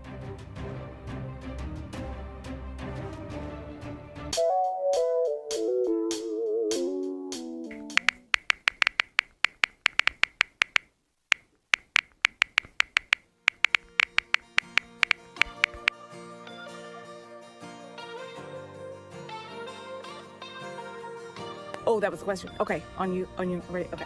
Hey, yeah, this is so exciting. We are out here at our new practice field, and, there's gonna be such a huge turnout. This is amazing. This is gonna be the first time ever that we're gonna have to cut so many people. And I don't like to do that. I don't like to do that to people, but we only want the best of the best. And, our veteran players are coming back, and they are ready. They are ready to go. They're fired up for this new season. And yeah, we're looking forward to those new players coming in. But yeah, I gotta tell you, it's not an easy job. Not an easy job to be the head coach. Where's everybody? Hello? Hello? Did you send the message? Yeah. You sent it to everybody? Yep. Jan, Lucy, them two. Too Tall Tony? Yep. Roro? Yep. Wide Back Lou? Mm-hmm. Diesel Debbie? Yep. What about Crazy Leg Carrot? Yep. Bam Bam, Thank You Ma'am, Shake and Bake, Baby Beluga Betty? Yeah.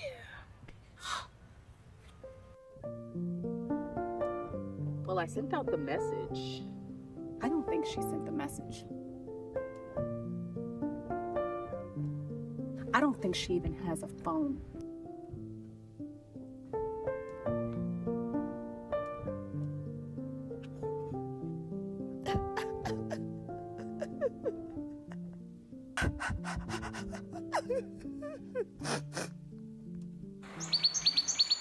Well, let's just give it a minute.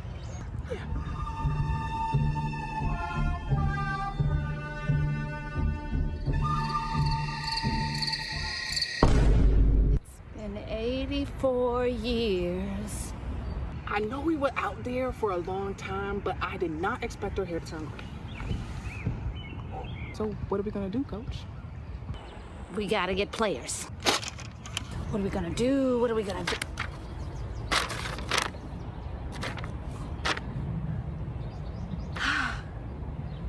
Yes. Join us next week for another episode of Low on the Go. What you meant to sit right here and sit on my hip? Oh, my hip. Oh, my hip.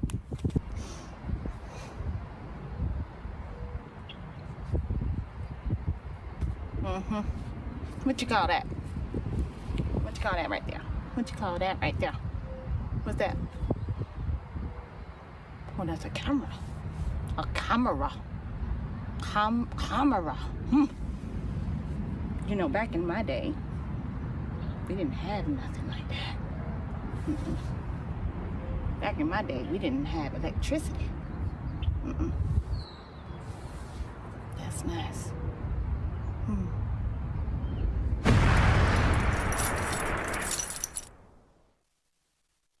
After this short break, we will look at the Week 2 matchups. Let's jump right in to the Week 2 matchups. Fresh off a Week 1 win, the 1-0 New York Wolves welcome the 1-0 Baltimore Nighthawks of Division 2. Last season, on their way to the Division 2 championship, the Wolves and Nighthawks met 3 times, including in the playoffs, where the Wolves won by their smallest margin of the season, 27-26. Looking to get back on the winning track, the 0-1 Houston Energy will host the Austin Outlaws of Division.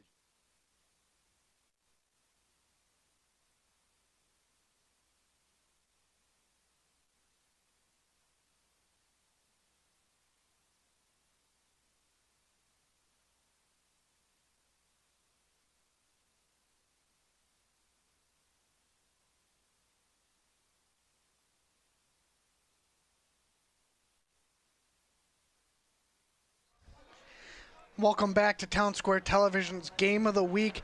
Offensive slugfest. That is the perfect way to describe this game. It's been all gas, no brakes here on both sides for the Slam and the Minnesota Vixen. St. Louis leads 27-21 over your hometown Minnesota Vixen. Berg, what are you looking forward to in half number 2? I want to see the adjustments. Yeah, I mean, offense has had a heyday here, and I would love to see how the defensive coordinators react and pivot here. Vixen have a little bit of an uphill climb. Slam will receive down 1 score. And I would like to make one correction. Running back number 41 is Sarah Roche. I apologize for Yeah, for, personal getting that wrong. apology. Really sorry about that. on my little enunciation sheet, I missed the E on the end, so I apologize about that. And the kicks away as we get set for half number 2. That'll go out of bounds. The flag comes out, and that'll move the ball, I believe, to the 40-yard line. That was Paige Kuplik there on the kickoff. And that's kind of back-to-back special teams miscues. Almost that botched kick return on that miscommunication, then kicking out of bounds. Not the way you want to start, but not the worst thing in the world either. And so the Vixen in the all-black uniforms, like I said, those are brand new. Slam, white tops, white helmets, black bottoms. A lot of WFA teams like the black uniforms. You know, I always liked being in black until, late June. Yep. Right now, this is perfect temperature today. Not too windy, not too cold. Perfect weather for football. Personally, I love spring and fall. I hate summer. I melt in the heat, so. Yeah, sometimes I get a little irritable. This is a sweet spot in our weather. Absolutely. As we get set for possession number 1 of the second half. They come out Handoff. running. Humphrey runs straight into a wall for no gain. Good defensive stop there right off the bat. Like I said earlier, there weren't a ton of times that D-line got a lot of penetration and covered up the hole in the middle. Usually Humphrey's been able to kind of work it around outside, but great job forcing that shut and getting her stuck in the pile. Once again, shout out to our production crew. Charles, Rob, Jerry, Sean on cams, Toby, Jackson in the truck, and then Mike Davison back at master control. Looking to pass. Slam out to McMahon. He's got room. First down. Makes a move outside and pushed out of bounds. Little stiff arm at the end. That was Hill in coverage. Finds the gap in that 5 to 7 yard range and takes advantage. Coverage hasn't even been terrible today. It's just she's finding enough separation, and a good ball has led to a lot of those chunk plays. For whatever reason, it seems like the DBs are starting. You can see number 7, Chloe Anderson, on the opposite side, Hill, starting about 10 yards back at the snap. Wondering if that'll be an adjustment, if that's part of the play design here. It's hard to tell. But the Slam are certainly taking advantage of it. Handoff Humphrey, gain of 3 at the most. That interior D-line says nope once again. She just followed her lead blocker, the tight end block, all the way through. Just couldn't get broken free. We'll make it 2nd and 7. Samira, number 77 there, was right on that wall, not letting them push her back a whole lot. 2nd and 7. Play action. Fires deep, wide open receiver, and that is caught at the 35-yard line. That's number 16, Amanda Richardson, wide receiver out of Belleville, Illinois. First non-St. Louis, Missouri name we've had to mention in this one. Mm-hmm.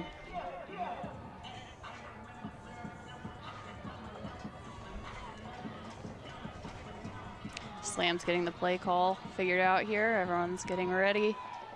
There's a good look at the quarterback, Jamie Gall. She's also got that big Captain C on the jersey as we get a flag. So we await the call from referee Tyler Downs. False start on the offense there.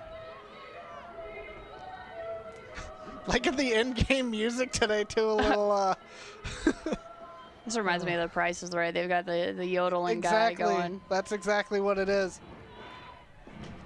Sweeney killing it on PA today. Yeah, he's got a good sense of humor. Just saw head coach for the Slam. Maybe we can get a Plinko board up in here too. Right. 2nd and 15. See that big Captain C on the front of the jersey. Snap, looking to pass. Has a receiver on the outside. Caught. Taken out near the original line of scrimmage, so it'll be about 3rd and 9. Doing a great job of finding that boundary space as well, catching it just in bounds, but finding enough of the separation there. It was Richardson on the reception. And now she's finally starting to find a few different targets. Like I said, all of her passes were to block or to McMahon. To McMahon, right. And that might have been Skinner on the reception. They have those digital alarm clock numbers, so the zeros kind of look like... They look like 8s. I noticed like that too, 8s and yeah. 6s, and a little tough to read, so apologize about that. Handoff Humphrey, got space, makes a move near the first down. Had some good blocking there. That'll be about a yard or two short of the first down. D-line for the Vixen got pushed back pretty far. The Slam where they came out hot. It will be 3rd down. 2 receivers each side. Humphrey in the backfield as we await the play call. Vixen needing to tighten their defense. 11 minutes to go in the opening game for the Minnesota Vixen in week 2 of the WFA season. Gall looking to pass. Has a receiver and great sliding catch by McMahon for the first down. Yeah, enough for a first. That's all they needed. And that, it, like we said earlier, it's college rules, so if you catch it on the ground, you are down. You can't get up and run. Take a look back on replay. Great adjustment there by McMahon. Ooh, look, I think the ball hit the ground. Ooh. Oh, it's tough to see in this league, you know, without the review and some of the resources that other leagues have. It's tough. It might be a Des Bryant caught it moment, because I think it was good because it didn't move, but she had full control when it hit the ground, and it didn't assist in the catch. Handoff Humphrey. A lot of space, and pulled back. My goodness, Train Griffin. Oh my, that was a Train tackle for sure. That was just pure strength. I don't want to be on the other side of that. Thank God I never have been. Oh, and when she's in the backfield, we haven't seen that tonight, but we've seen her a few times last year. She was in the backfield. Yeah, she can run through plenty of people. Yeah, she just takes that blocking hit, sheds it, and bam, right there. Big, strong arms. You're not going anywhere. Train Griffin, one of the leaders of Vixen. Pistol formation. Handoff. Play action kept by Gall. Has a receiver caught. A lot of space taken down near the 10-yard line. That is number 7, Kiana Smith. Listed as a D-back, but also playing some wide receiver. Sam Barber on the tackle there. And the game plan seems to be coming together more and more for the Slam. Yeah, I'd say they're still favoring that 5 to 7 yard, up to 10-yard area on these passes to the outside, but it does seem like they're mixing it up as well. Just saw a shot of Quincy Davis, head coach of the Slam. Handoff Humphrey. Nice move, a lot of space. Good tackle on the back end. Number 6 was there. Jocelyn Tanner. All the Minnesota Vixen replay time. Bit of a catch tackle, but way to get her body there and get a good wrap. When Humphrey's coming in there like a wrecking ball, you got to hope that you're strong enough to wrap her up. We got second and about 5 here in quarter number 3. It's nice, too, they do have the play clocks below the scoreboard, so not having to use hand signals. Handoff, play action now. Gall has a receiver, and touchdown, St. Louis Slam. What a great play call. First drive, well earned there on that drive. And that was Richardson on the touchdown reception. Good play fake. And well, it'll be a test of the Vixens' fortitude here, coming out of the halftime, having to bite that bullet right away. And we'll see what kind of grit we're working with tonight. Yeah, and we saw one turnover late in the first half that didn't really amount to much. So Vixen going to need to force something in the second half as the extra point is up and good.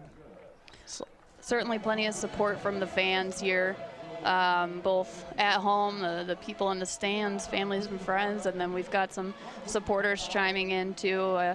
Head coach Connor Joe Lewis, fun fact, plays Australian football now that she's hung up the helmet for American tackle football. And the footy team for Minnesota, the Minnesota Freeze, is all watching from Houston right now. So shout out to the Freeze and thanks for all your support. Great shot of the Vixen mascot down there. Got the full costume. The whole this thing, year. yeah. Love it. Wonder where they see out of there. Maybe the mouth. Yeah, I don't know. Or I'm sorry, it's the real Vixen. I should. Well, I mean, I've seen the Golden Gopher. He spins his head around in a circle, so he must be wildly double jointed. Oh, Goldie. Oh, they've got McMahon here kicking as well. Yep, she's been doing great on special teams. Pretty good kicker. As this is the biggest deficit of the night for the Vixen. They had a lead for a very short time, and now they're down big. We'll see how they rebound with 8:07 to go in the third quarter. The last few kicks by McMahon have just had awesome trajectories of both height and distance, and I imagine she'll put this similarly, considering her consistency thus far. A little higher up, but good distance there within the 10-yard line. Caught by Sarah Roche. Near the 10, she's got some space. Can she get outside? Yeah, she does. Takes it out near the 30. And she nearly got an extra 5 to 10 yards, but that was a great tackle by, I believe, number 34, Stephanie Moore of the Slam. She did a great job of getting around the edge there. running like she was going to go straight up the field and then taking advantage of the angle to the outside. Great shot of the coach, Connor Joe Lewis, and quarterback Aaron Kelly. You know, regardless of the scoreboard, Coach O should be proud of the game so far. This first team with a lot of rookies, and you know, when you have a lot of rookies, it's a time-consuming process to get everyone on board and ready for a big game like this. So kudos to Coach O and the coaching staff for a successful first game of the year. So first down, Fairmolin in the backfield behind Kelly. Bradford in motion.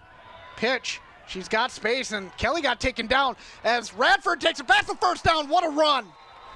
Wow, and Nutzling was there for that tackle. I thought that Radford was going to get out of it, but Nutzling was not going to give up. Got the heel of Jackie Radford's foot there and said, no, you're not going to go any farther than this. But Radford is such a great jet sweep runner out of that. Great play call. And Kelly took a little bit of a shot at the back end of that play. Good to see her up and moving, but as a quarterback, you don't take a lot of those shots, so hopefully she can stay composed and stay in this one. Well, especially with this pass pro today as well. EK hasn't had to take a lot of shots. Fairmolin behind Kelly. Snap. Handoff Fairmolin. She's got the edge. Takes it back to first down. And out at the 40. We've got a player down here in the line of scrimmage, number 72, Alex Strunk. Looks like getting up a little slow, but is back up. Great to see. Like I said, this is the first game for the Vixen, and it's coming at a good time where the weather is actually cooperating. A lot of the times the first game's open like 40s, 50s, a lot of cramps. You're not warm, you're not loose, so good to see the injuries have been to a minimum today to get a good look at that last run by Fairmolin.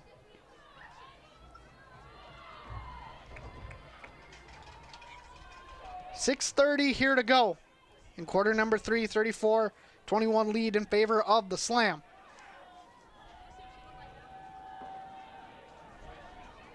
Kelly takes a snap, quick pass.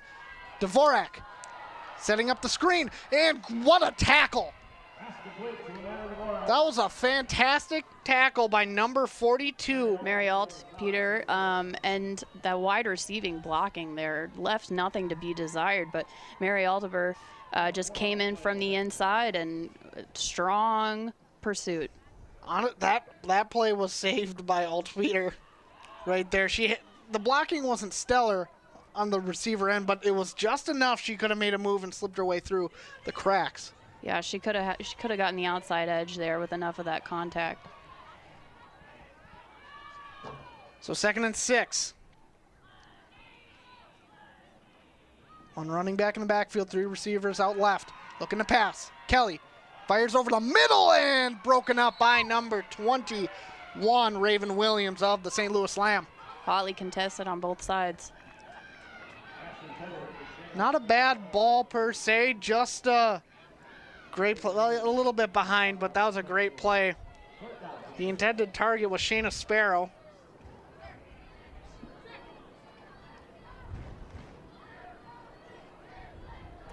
As we await third down. This is a critical drive. You need to get on the scoreboard here if you want to stay in this game. We'll see what the Vixen can draw up on 3rd and 6. Sparrow in motion. Handoff. Blocking Roche. looks good. Keep going forward there. Roche with a good run near a first down. Oh, it's close, but I don't know that they've got the first. I think she's short by a yard or two, but she did a great job just touching the back of her blocker, following it, and then shedding it. Saw Nicole Chimko-Fahey there on an upfield block. Well, what do you think? Would you go for it if you were the Vixen here? Looks like they've got about a yard. I think you have to in this scenario, but we have an injury. That's Alicia Strauss, but she gets up pretty quickly. She's going to have to come off for a play, but good to see her up and moving. But back to your question, I think you have to go for it in this scenario. You're down 2 scores. The game has been a shootout. You can't be content. So I think you go for it here, and that looks like what the Vixen are going to do. As you can see, bottom of your screen, Kelly getting the play call. Be interesting what they do here on 4th and 2. A lot of options. Great look at the Vixen huddle. 4th and 2. And we're going to get a timeout. St. Louis will call their timeout. Want to rethink their play call. Probably wanted to see how the Vixen lined up as well. Take a little extra time to make sure they get this pivotal moment stop. So the Vixen were on the move, but drive at a little bit of a halt. I don't hate a pass play call in this scenario, but if you're going to pass it, you have to be on the money, and there's a fantastic crowd shot as Sweet Caroline plays. And look at the little kid there in the little teddy bear costume. Yeah, pretty cute. Yeah, I think, you put the ball in the hands of your playmaker. So have Erin Kelly, give her the option. Let her choose, run or pass, based on what she sees and what the defense does. Absolutely great shot of the beautiful complex here in Edina. A lot of great football is played on this field, both by the Vixen and Edina High School.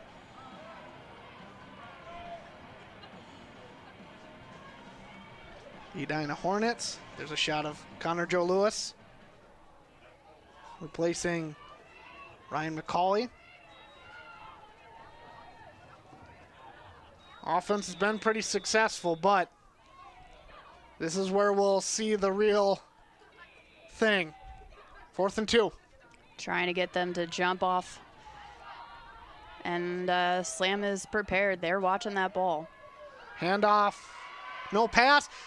Caught by Radford. Perfect play call out at the 20, near the 15-10. Oh, my gosh. Touchdown, Minnesota. I can't believe she stayed in bounds. My goodness, what a play call. And the Vixen are back in this thing. Incredible, well done by Jackie Radford. Take a look on replay. Great play action there. Fired a dart and perfect pass right into her hands, outside shoulder. Be interesting to see that foot. Yeah, I was wondering that as well. It was very close. As we get set for the extra point. Hannah Eckhart. The kick. Looks good. Man, not to take away from that last play, but she's been looking great kicking the football today. Yes. Consistent, great trajectory. Here's another angle on that play. Man, she's so good in open space. We'll see if that foot.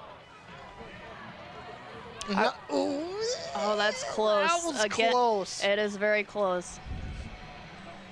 That's a tough angle, but it's with not having a camera on that side, it's very hard to tell.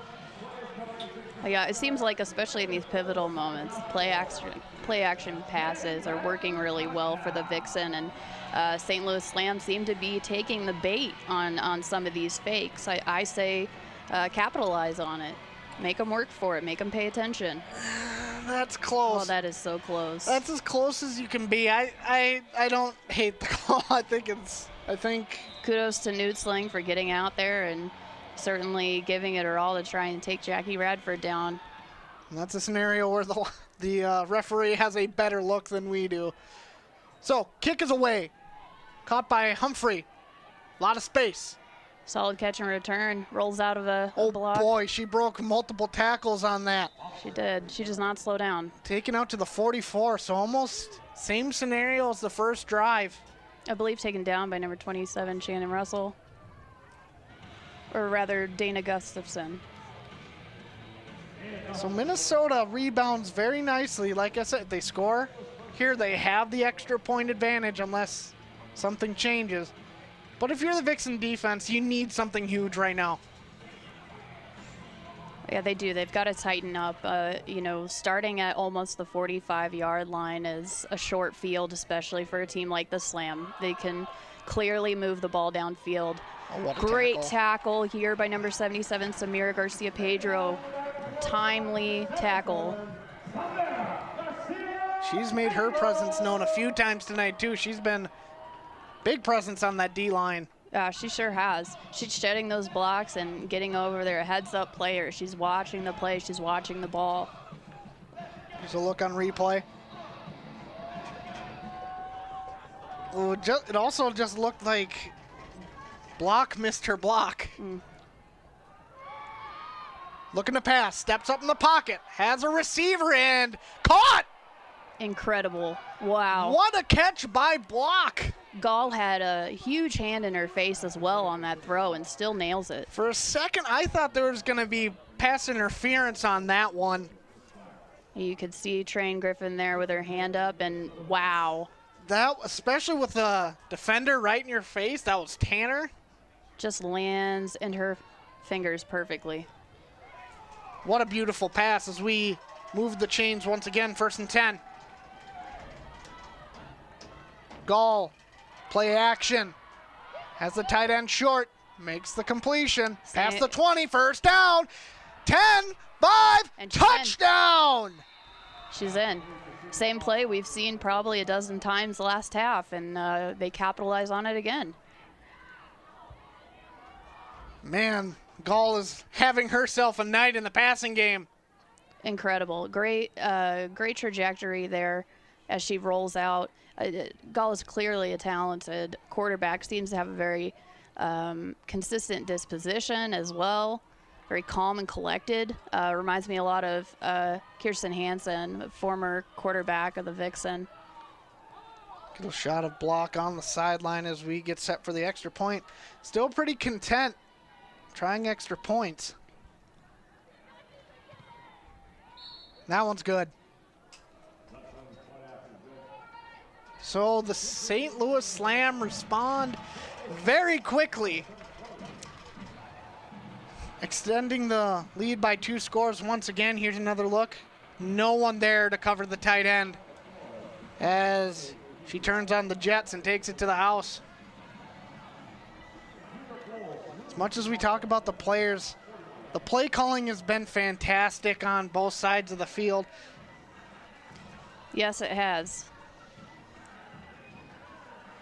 Would love to see the Vixen special teams get a big play here. I see Krista Murakami going out onto the field number 5, which we can see here from the press box at least, and she is a real leader on special teams. Krista is one of those players you can see her in the here number 5 that she doesn't just know her position. She knows everyone's position on the field right now.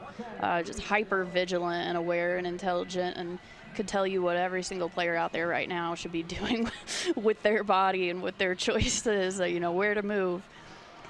So nice to have that leadership as well. You can see her kind of leaning over to tell someone something there, getting prepared.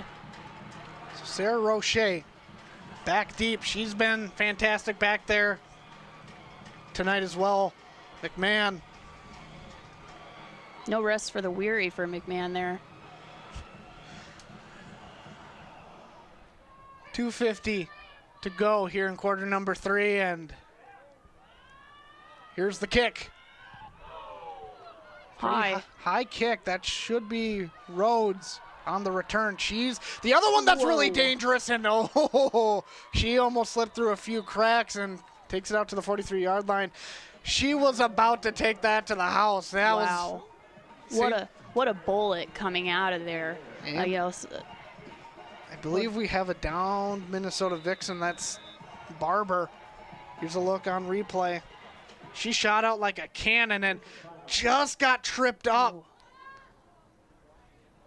I'm not sure which Slam player it was who was able to get the angle there enough to take Rhodes down, but man, I thought she was going to fly down the field with that speed. Sam Barber limping off the field, clearly not happy and in a lot of discomfort. We hope she's okay.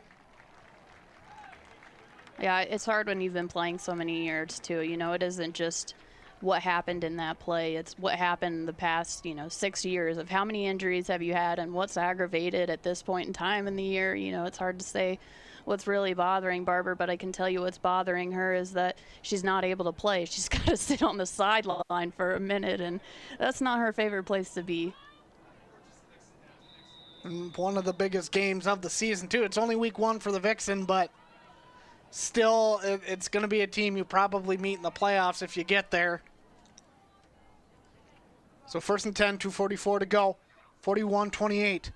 The pitch, Roche, a lot of room. Makes a move inside, takes it out past the 50, spin move, and taken down past the first down at the 46. Great run there.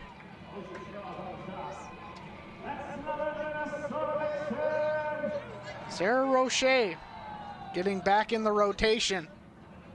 It's been pretty mixed, like we said, with Fairmolin and I want Roche. to point out number 84, Nicole Chimko-Fahey here has her block, keeps working up. Actually, it was Jackie Radford there who had the seal block. I saw the 8 and thought it was Nicole, but great job by Jackie Radford to prevent that side-moving slam player from getting out and making the tackle. Hand off Roche. We're going to get a flag as she's taken down near the 42. So we await the call. I guess a hold. And that's what we get. So that'll move them back another 10. It is 1st down, so you got at least 3 downs to play with. Oh, that's tough. A little off topic, but I want to give a little shout out to our handheld operator, Rob Clark, down there. There's a Vixen, either staff member or fan, but she's been helping him manage the cable down there. We didn't have a utility with him today. So I want to give a shout out to her down there on the sideline. We can hopefully maybe get a shot at some point. Yeah, Rob's doing a great job tonight and every night, really. And there's a lot of cable down there, so she's being a rock star, and she's helping Rob be a rock star as well. Tell you my ADD would not let me do that kind of job. We'd all be tripping down there. Kelly looking to pass. Firing deep to Dvorak and low. Man, that was right where it, just a little bit low, but she found her in the gap as we have another injury. It's Nutzling with the slam. Just a little slow there to shake it off. Yeah, tough not to connect on that last play to Dvorak. It almost looked like she could get her arms underneath the ball, but just shy. Man, if that's a little higher, I think she makes that catch. Dvorak's been having a whale of a game. There's a shot of, I apologize, don't have her name, but she's been helping out Rob.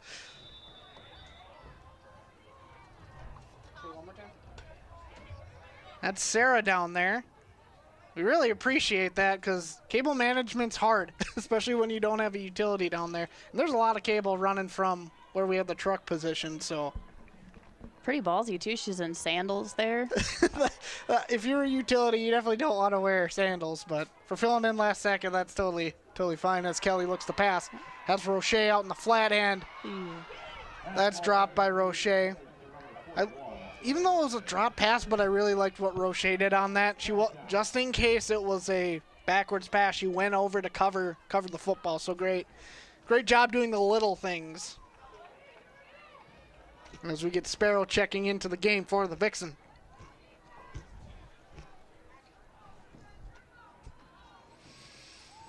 $1:11 to go. 20 seconds on the play clock.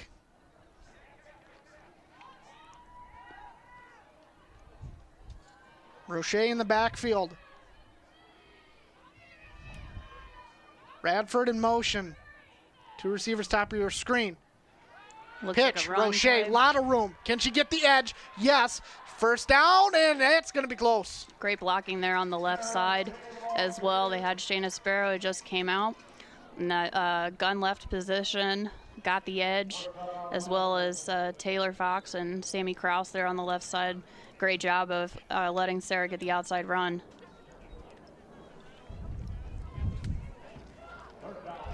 Vixen moving the ball very well, but this is where the drive stalled last possession, so they really need to.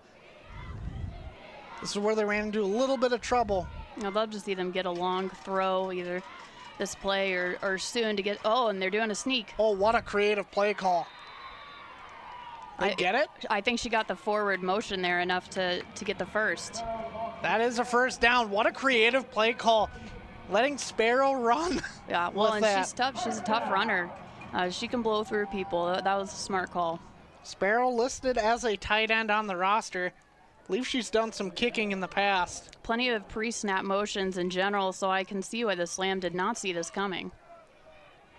Like I said, we talked about all night, but man, the offensive play calling's been so fun to watch on both sides. Both sides, yeah.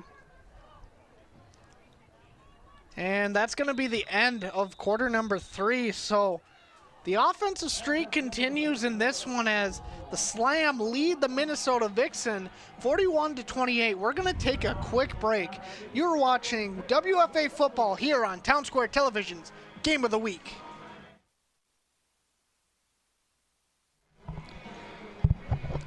Welcome back to Town Square Television's Game of the Week. St. Louis Slam over the Minnesota Vixen 41-28 as we enter the fourth quarter. It's been an offensive slugfest. The theme has not changed. Minnesota Vixen looking to narrow it back to a one-score deficit. Everything, it's been a lot of fun to watch tonight. WFA Pro American action. Rematch of playoffs last year. St. Louis last year in the postseason lost to the Renegades in the championship out in Canton. You know, I'd love to see the Vixen get a wide receiver connection here, build up some of that missing gap. There's been a couple of miscommunications or just not connecting from Aaron Kelly to the receivers. We've had some great connections, but I'd love to see them kind of build that confidence back and utilize those longer plays. I mean, it's there. There's the fans. Loving the signs. A lot of great fans in the stands. Well, it's hard to read that one. Welcome home. Something Edina. Sorry, it's hard to read. I think. For number 91. Lily Dinah. There's number 91. Linda Snowski. All right. Great to see it. That's so fun Good to friends, see. Yeah. So and here we are, O-line. Chains have been moved. 1st and 10, 15 on the clock. Let's see what this fourth quarter entails as Radford in motion. Kelly looking to pass. Throwing it deep. She's targeting Radford, and that's a flag. And there comes the laundry. You can get away with a little bit, but she just ran straight into her on that. Yeah, I mean, it was definitely blocking her path in that instance. Yep, and the call is pass interference, and it is college rules, so it's not a ball spot.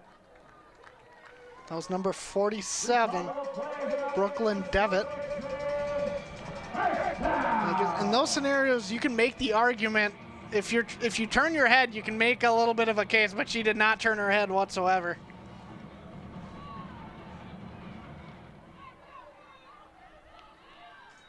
So officially in the red zone. Minnesota down 13. Number 21 in the backfield, Johanna Fairmollen.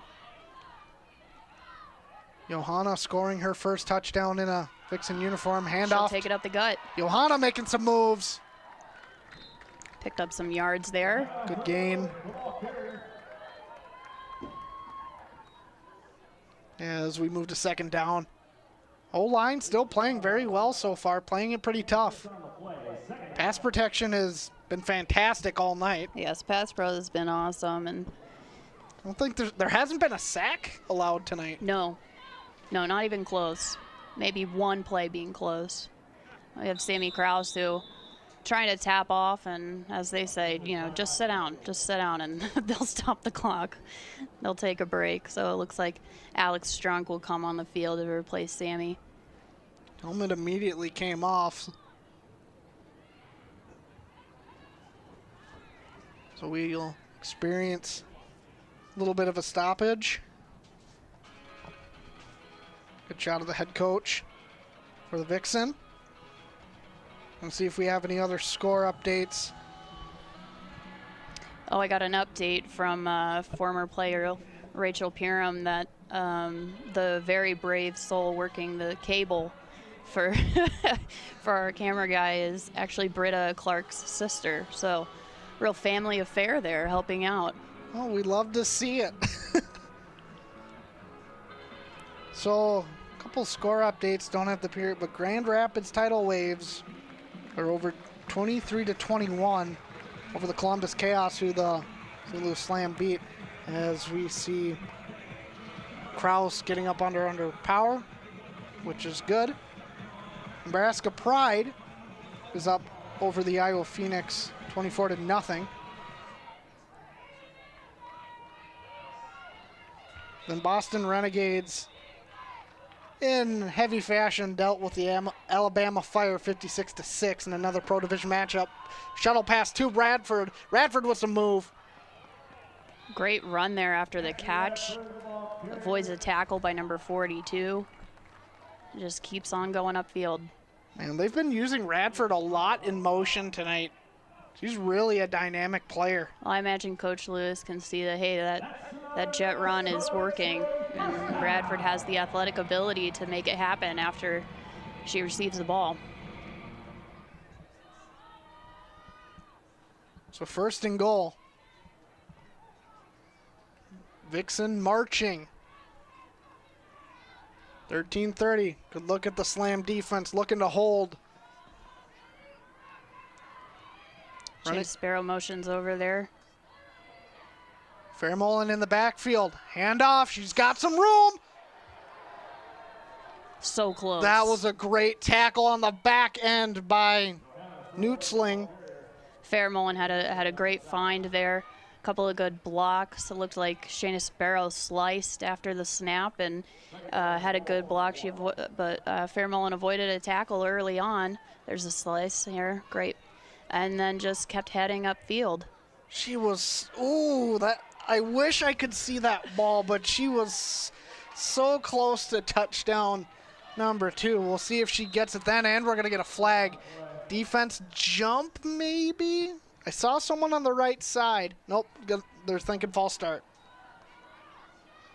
The umpire right there. Yeah, that sneak is hard. You don't have the same cadence, so it's a lot easier to get a false start when you're strictly just going off the ball and you don't have a cadence that you're also listening to. Tony Day is the umpire here who made that call. Tyler Downs relaying everything up top. The umpire, huh?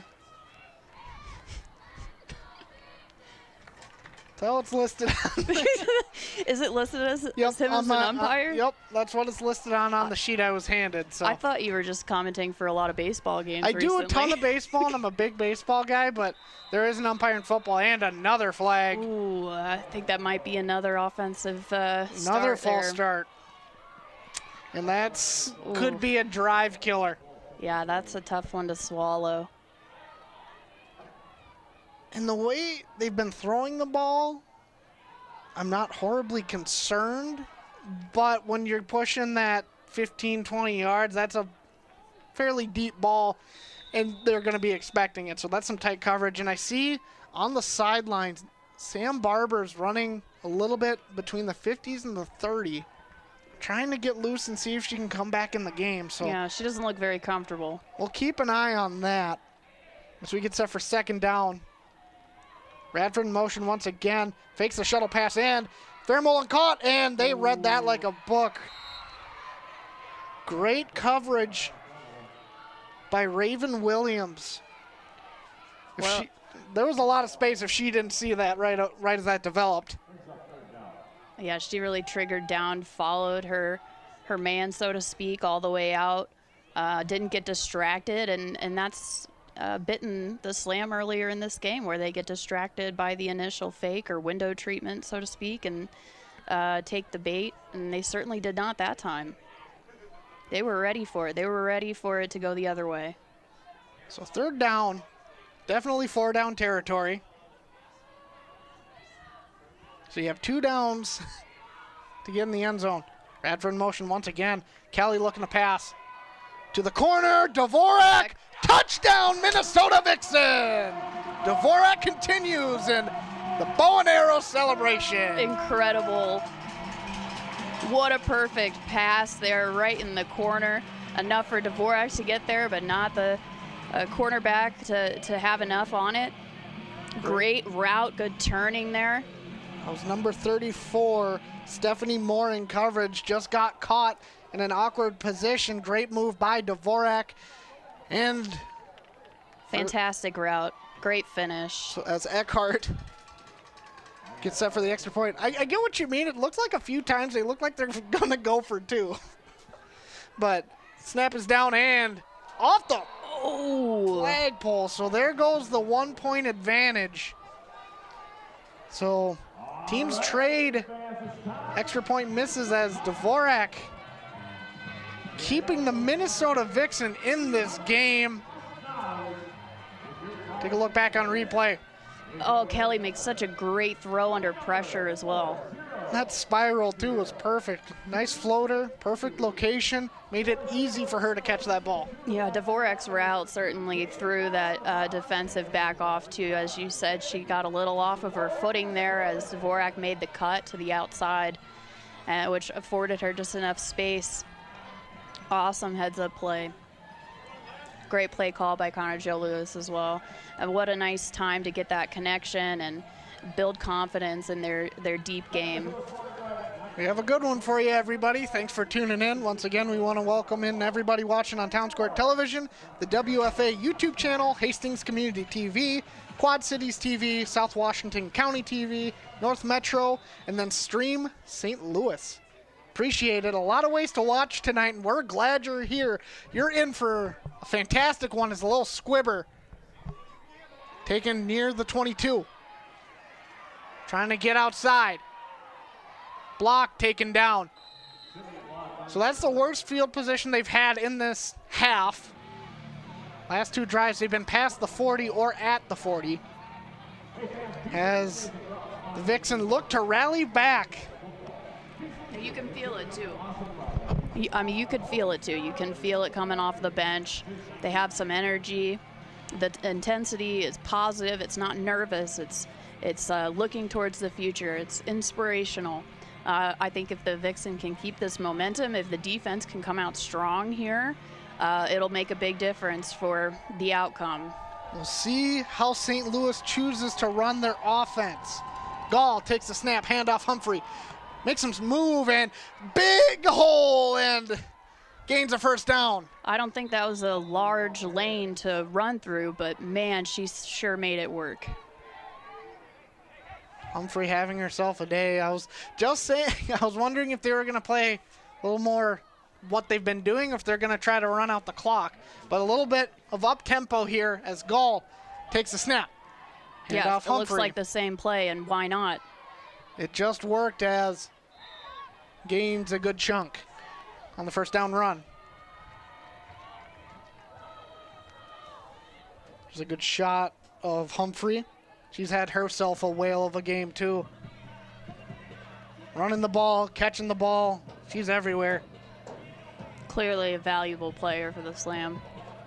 Although I say, you know, when running backs look good, it's because there's a good O-line. No line, no shine. And clearly this St. Louis Slam O-line has gotten the work done today. Vixen showing to bring pressure, and they do. Trying to close that hole, and she found some space. And what an incredible tackle. If she did not get that first contact, Humphrey was gone, and looked a little slow getting up. Went down awkwardly. Let's take a look on replay. Yeah, the Vixen showing blitz. Just good blocking, like you said. Yeah, double pull there. Worked really well. Unfortunately, Samira wasn't able to get the angle to make the tackle for the Vixen. Yeah, if Shy Rhodes didn't make that first initial contact, she was running for a long time. Yeah, she'd be running till tomorrow morning. So under 9 minutes here in the fourth quarter. Gall looking to pass. Nice pass to, I believe, the tight end, Sydney Block. The coverage was there, just saw the ball a little bit late. It was, and you could see that the Vixen were playing a little tighter on that slot player, which afforded them the ability to make that tackle, that mid-range tackle right away.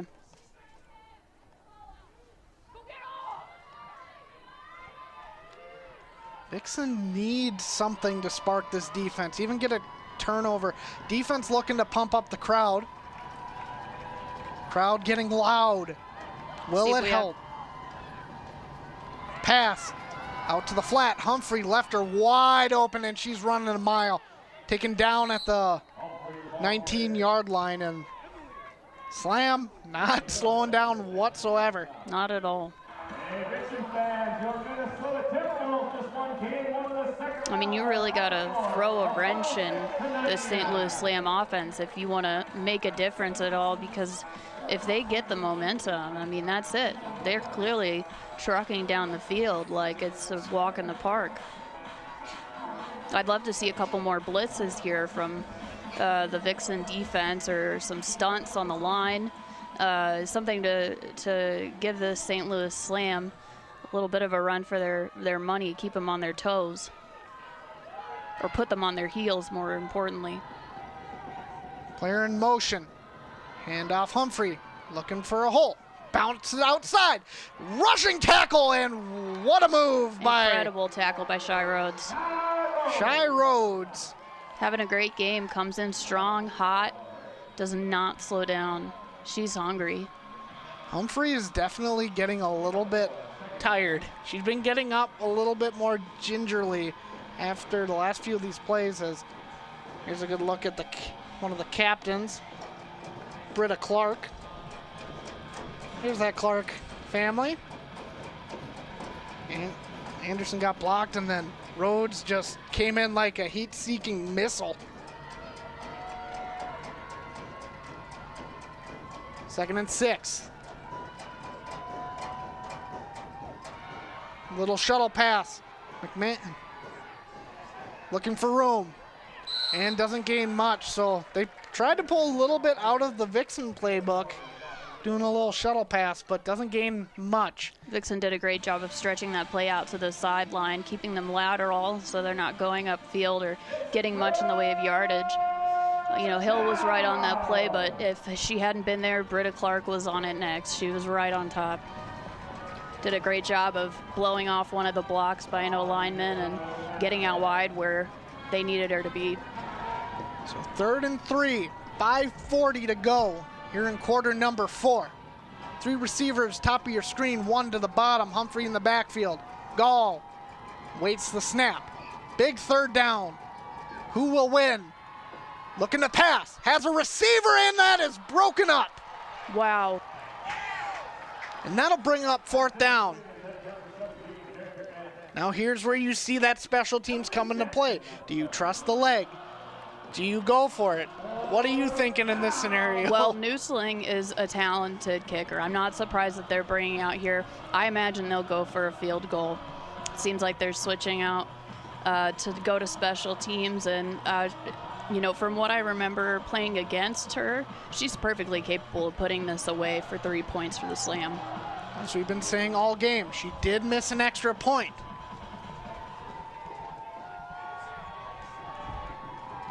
Probably one of the biggest plays of the game. This will keep it to 2 scores, and we're going to get a timeout. So they're going to think it over a little bit. I don't know if you've seen any of these videos online where they take average people and have them try and kick a field goal, or even, you know, talented athletes, and like, here, try and kick a field goal. It's very difficult. Tried it myself. It is not easy. So for this team to be attempting a field goal in a league where most teams don't, because of that level of difficulty and the practice it's taking, or that it takes, you have to think as well, most of the time you're not kicking a field goal from straight in front. You're on one of the hash marks. which also factors into the difficulty level. So it'll be exciting to see how the Slam do at this. Yeah, there was a huge emergence of those videos with the iconic miss from Blair Walsh. Oh, did that happen? That did happen. I don't get a lot of excuses to jab at Minnesota Viking fans very often, so I got a little bit. I think I heard about it once or twice. But Something about it's also resurgent a little bit now with Pat McAfee being big on ESPN, so it's coming back a little bit. I do love the Colts. That's my team. So important kick, snap, down, kick is up and no good. Did someone get a piece on that? No good.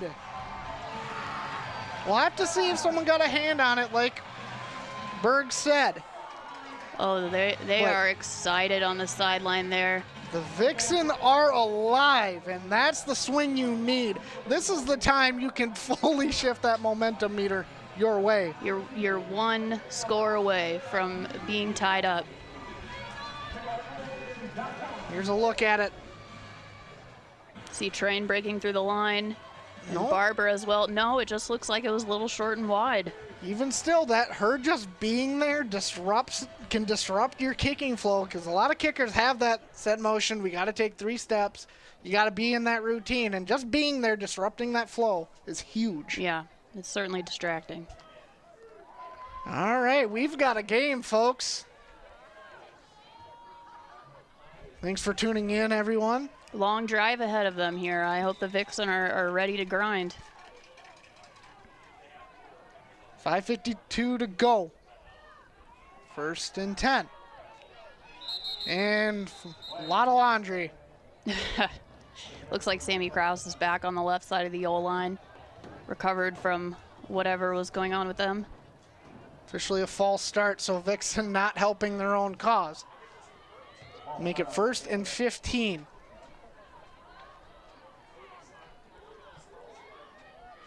Thanks for joining us, everybody. Hunter Pinky alongside Berg Ellenberger.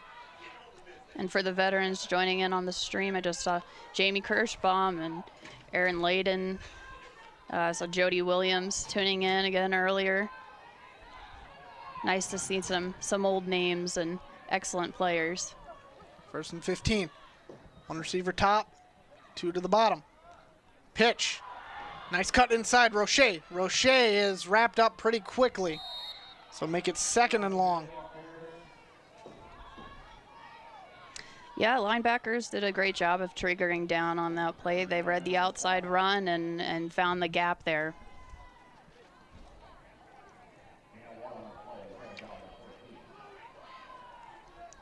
So they give it a gain of a yard.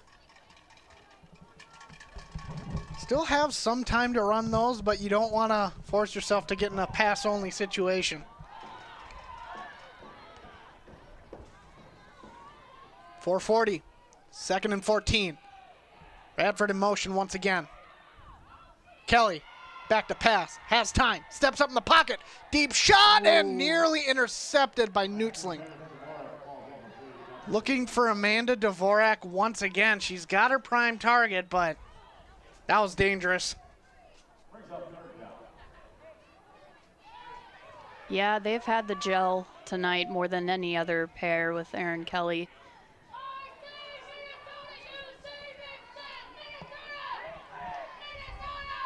Take a look back on the replay. Great coverage there by the Slam. And again, she's had all day to throw that football. Yeah, great pass pro as well. Man, the fans they're still turned up here. We've got Cody Falley, former mascot of the Vixen, really revving everyone up. Play action pass, checks it down to Sparrow, and she's tackled immediately, and that is gonna probably force a Vixen punt.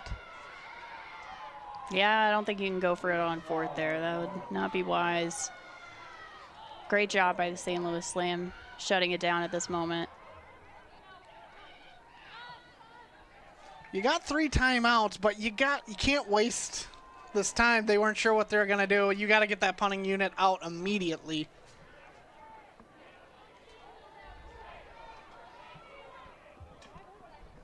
Clock is ticking down. They need to get this punt away. to have a shot to stay in this game. 4th and 11. Yeah, that does become part of the coaching strategy as well, to keep being mindful of the clock, both short-term and long-term. Punches away, and that's a good one. There's no one back to return it, and that's going to roll. Great spin, great forward spin off that foot. St. Louis was playing for the fake. 35 yards is still far enough up the field for a starting position, but it could be a lot worse there, and still plenty of green space in front of St. Louis Slam, so we'll see what they do. Absolutely. Now you're kind of in the territory. You can waste the clock, but if you're St. Louis, you've been able to march down the field. It hasn't really gotten tight in the 30-yard line range. It's been pretty free flow all day for them.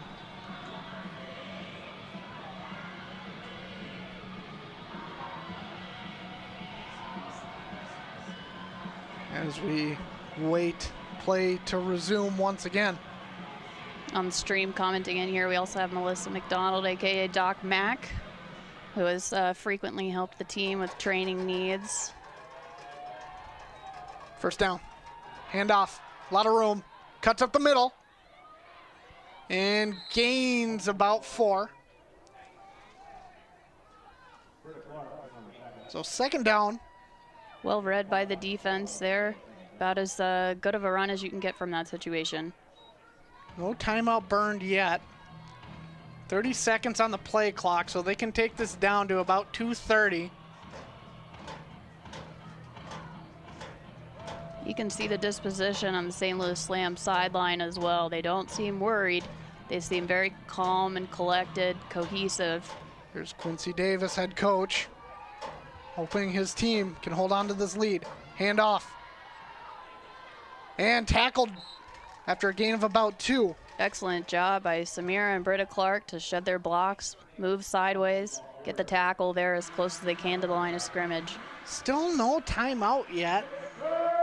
They can waste another 30 seconds, so they can take it just under 2 minutes. Interesting decision. If you get the stop, you look like a genius, but we'll see what happens. Not giving your offense a ton of time to work with. See a lot of NFL teams, they'll take those timeouts early and just keep that time on the clock. And we're gonna get a timeout. Called by St. Louis, just letting it drain as much as possible. So 1:53 on the clock. Well, I imagine the Vixen are getting ready their hurry-up calls.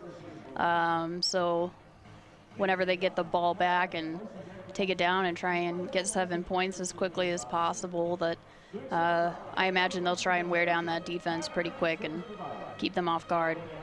Those hurry-up calls have been utilized well by Coach Lewis so far. I imagine she'll keep using them.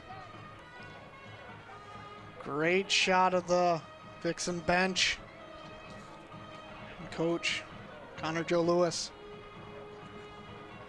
hoping their defense can stand up. 3rd and 4. It's manageable on a run play. But it'd be interesting to see if St. Louis does decide to throw something short. Let their receivers work in open space, because when they've allowed their receivers to work in open space, they've been pretty successful on the 5 to 10 yard ranges.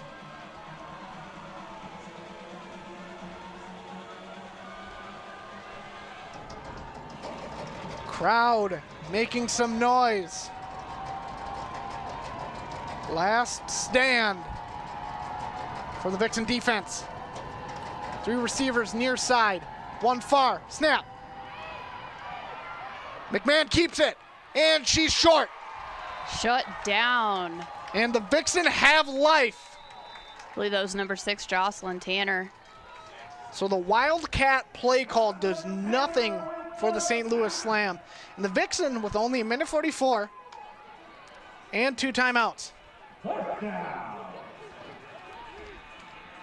Man, talk about I mean, toughness. I believe that's the first time they've made that call all game, and maybe if they tested it a little earlier, they might have discovered that this Vixen defense was not going to buy it.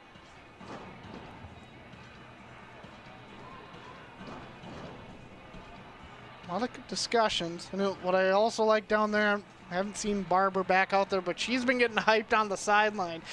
It's easy after you get injured, it's easy to just kind of shut down and kind of like keep to yourself. You're upset, but she's trying to be a leader, keep everybody in this game, and I love seeing that. Talk about quality leadership on the squad. It's hard to do emotionally, and it's not something you can achieve every time, but at a baseline, Sam Barber is a cheerleader. She is very supportive of her peers at whatever level they are. Positive, upbeat personality.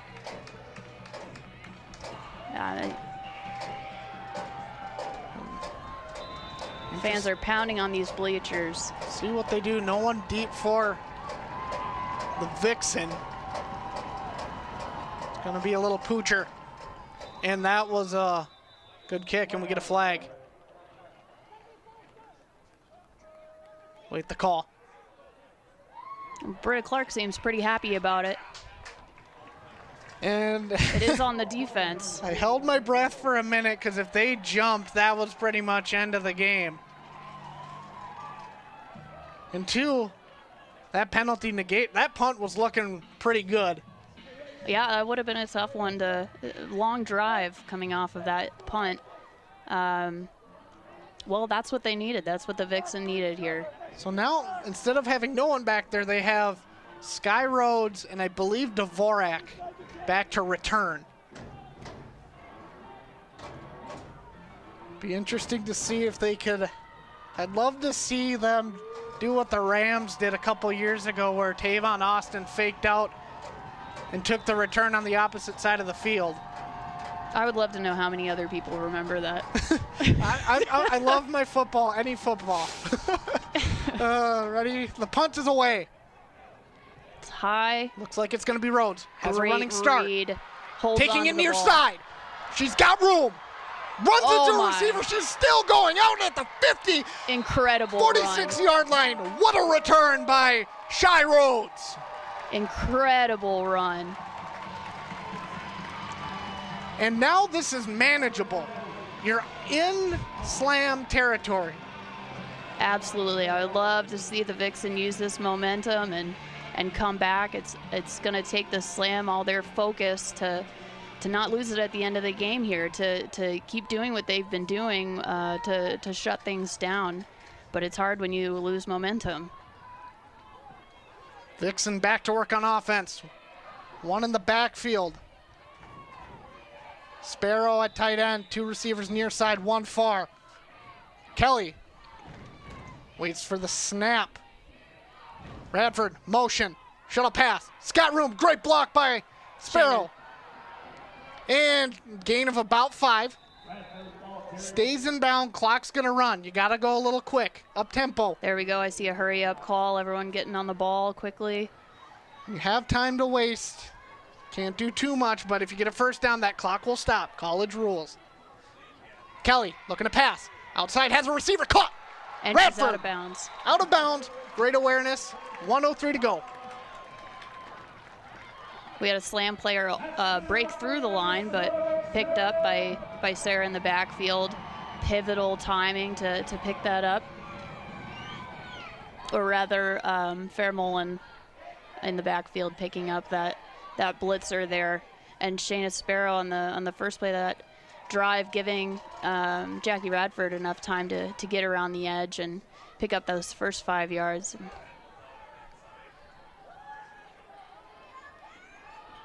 Kelly looking to work some magic here to send us to overtime.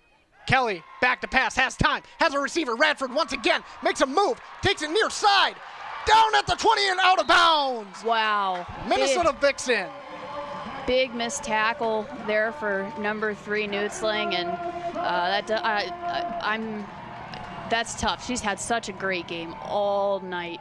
You know, it's hard. It's almost 9 o'clock, and I don't know about some people, but I get tired by the end of the day. It's, you know, at this point you've been grinding physically, and it's getting late in the day mentally. Trying to stay tuned in is not always easy as it looks.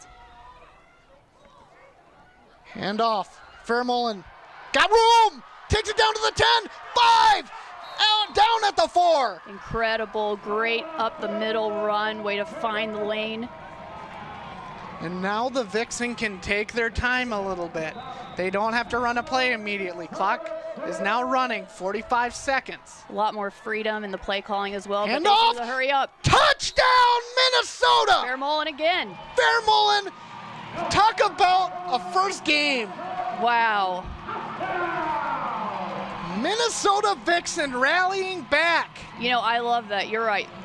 Vixen could have taken that time. They could have slowed it down and had some freedom in the play calling, and Connor says, nope, we're doing this. Let's do it. The up-tempo left to an offsides call, but it is waved off with the touchdown. Talk about power running. Can you see that one more time? I want to see the block for the O-line. While they're preparing here for this extra point, I think we're gonna have a replay of the touchdown there, and just want to call attention to this awesome O-line blocking there on the left side. You see Sammy on a solid block, and then Taylor follows her player around and, you know, really gets that playmaking block. It's huge at the end of a game like this. And the offense is staying on the field. Oh, they don't want the tie. Game is on the line. Can't say I blame them. Looking to pass. Kelly has a receiver and incomplete. And the St. Louis Slam. Hold on. There's still a chance with an onside kick, but I think that play call was the dagger. That's tough. And she had a lot of space, too, just underthrew that ball. Yeah, just a misconnection there. I like the aggression, but unfortunately it comes to bite the Vixen in the butt. But it's not over until it's over. Yeah, that's Chance right. for an onside kick. Here's special teams coming out strong and focused, I imagine. And ready to make the big plays of the day, or continue to make big plays of the day.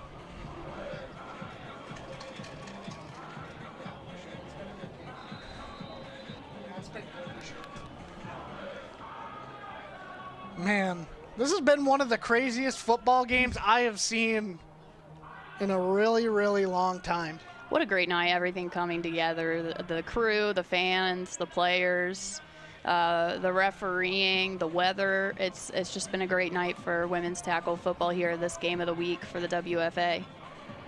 And thank you to everybody tuning in across the country and locally. Not quite done yet. But we'll see what happens, and it looks like we're going to have someone else take the kick. It's Anna Kimball. There's Sam Barber's coming back out on the field. So is Aaron Kelly. Interesting. Now Kelly checks out. Oh, I imagine Kelly was just filling in a space. They were short a player. So Barber's back on the field, though. Definitely want your best hands team. Game on the line. Kimball taking the onside kick. Do we have a miracle? And the bounce goes straight to a St. Louis Slam. Yeah, well handled by the Slam there. Believe that was number 17, Carrie McMahon again. Just an unfortunate bounce for the Vixen, and fortunately that's going to do it. But man, talk about a shootout of a game. Absolutely. Both sides should be proud of how they played tonight. Obviously, want to have a little bit lower scores on both defenses, but really we saw it in crucial situations on both defenses. They stood up when they needed to. Yeah. Well, and the great thing about starting off the season playing a team that's so competitive for both teams here, They will show you what you need to work on. A good team will show you what your weaknesses are, which is valuable information to have at the beginning of a season. You know, the Vixen and the Slam both have plenty of games to go here, and if they can work out the kinks early on in the year, it helps both of them on their trajectory. Absolutely, and the Vixen will call another timeout. And two, if you're the Minnesota Vixen, you're opening up with a very tough opponent, one of the toughest opponents in the league, and for how tight you played them, especially in game one, a lot to build on, a lot to look forward to, but it's like St. Louis opened with a 63-3, kind of get the offense firing on all cylinders, not too much to worry about kind of game. Yeah, you're essentially running reps at that point. So now you can just go up from here. Yes, this is a good momentum builder for the Slam. They have a lot of talent here, clearly, this season. They're on track for a good year. Victory formation. And another timeout. 33 seconds left on the clock overall. Upcoming schedule for the Minnesota Vixen. They will play the Dallas Elite Mustangs on May 11th, followed by they'll travel down to Iowa to take on the Phoenix. Then they'll have the DC Divas on the road, followed by their final home date of the Nebraska Pride. So still some pretty good competition in there, and they will meet the Slam once again, but this time on the road in the final week of the season. I tell you, I always really liked visiting St. Louis. Went down there plenty of times to play them, and it's a fun city to go to. Upcoming schedule for St. Louis, Derby City Dynamite on the 11th. 18th will be Boston Renegades. That's going to be a tough one, tough rematch.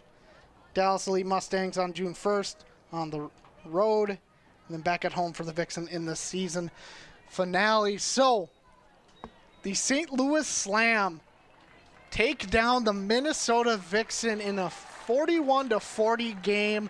It came down to a gutsy call to go for two and get the dagger. Well, and I think when you have the momentum, you can't have any regrets. You know, it's I think I would feel the same way as Connor of let's get it done. We've gotten it done over and over and over again in this quarter.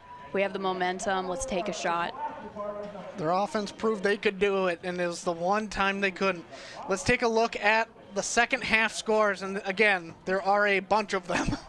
So we'll go through our second half recap. Great play action pass from Gall to, apologize, waiting on the number. And then next touchdown, another play action pass straight to Radford, who had a whale of a game herself. She was so dynamic out in open space, just having her motion move around. She was fantastic tonight. Very reliable. Next touchdown, Gall to block in open space. What a great play call, no one on her. Great pass on the run. Gall had a phenomenal night. Plenty of open space and scored a touchdown. Next up, Kelly, deep shot to Dvorak. Talk about a pretty pass. That was one of the prettiest passes tonight. Under pressure. Then the final score. A by great Fairmont. run. A great run with great blocking. Talk about an opening first game for Fairmont too in her debut with the Minnesota Vixen. Any final thoughts before we get this ready to send out? Well, I think this was an appropriate matchup for two talented teams with depth. I appreciate the relationship that the Vixen have with the St. Louis Slam. A lot of mutual respect, and you know, some players who have known each other on the two teams for a while. You know, I appreciate them as an opponent. They play with class, they play with intelligence, and they go hard. Absolutely. So, next game for the Minnesota Vixen is next Saturday at home, and we will be back here for all the action. So we want to thank everyone for tuning in tonight. Let's take another shout out to our production crew. Hunter Pinky with Berg Ellenberger, Toby in the truck, Jerry, Rob, Sean, Charles on cameras, and then Jackson doing graphics, Mike Davison back in master control. Thank you for tuning in, everybody. You just witnessed one of the greatest football games of the WFA of the week. This has been Town Square Television's Game of the Week.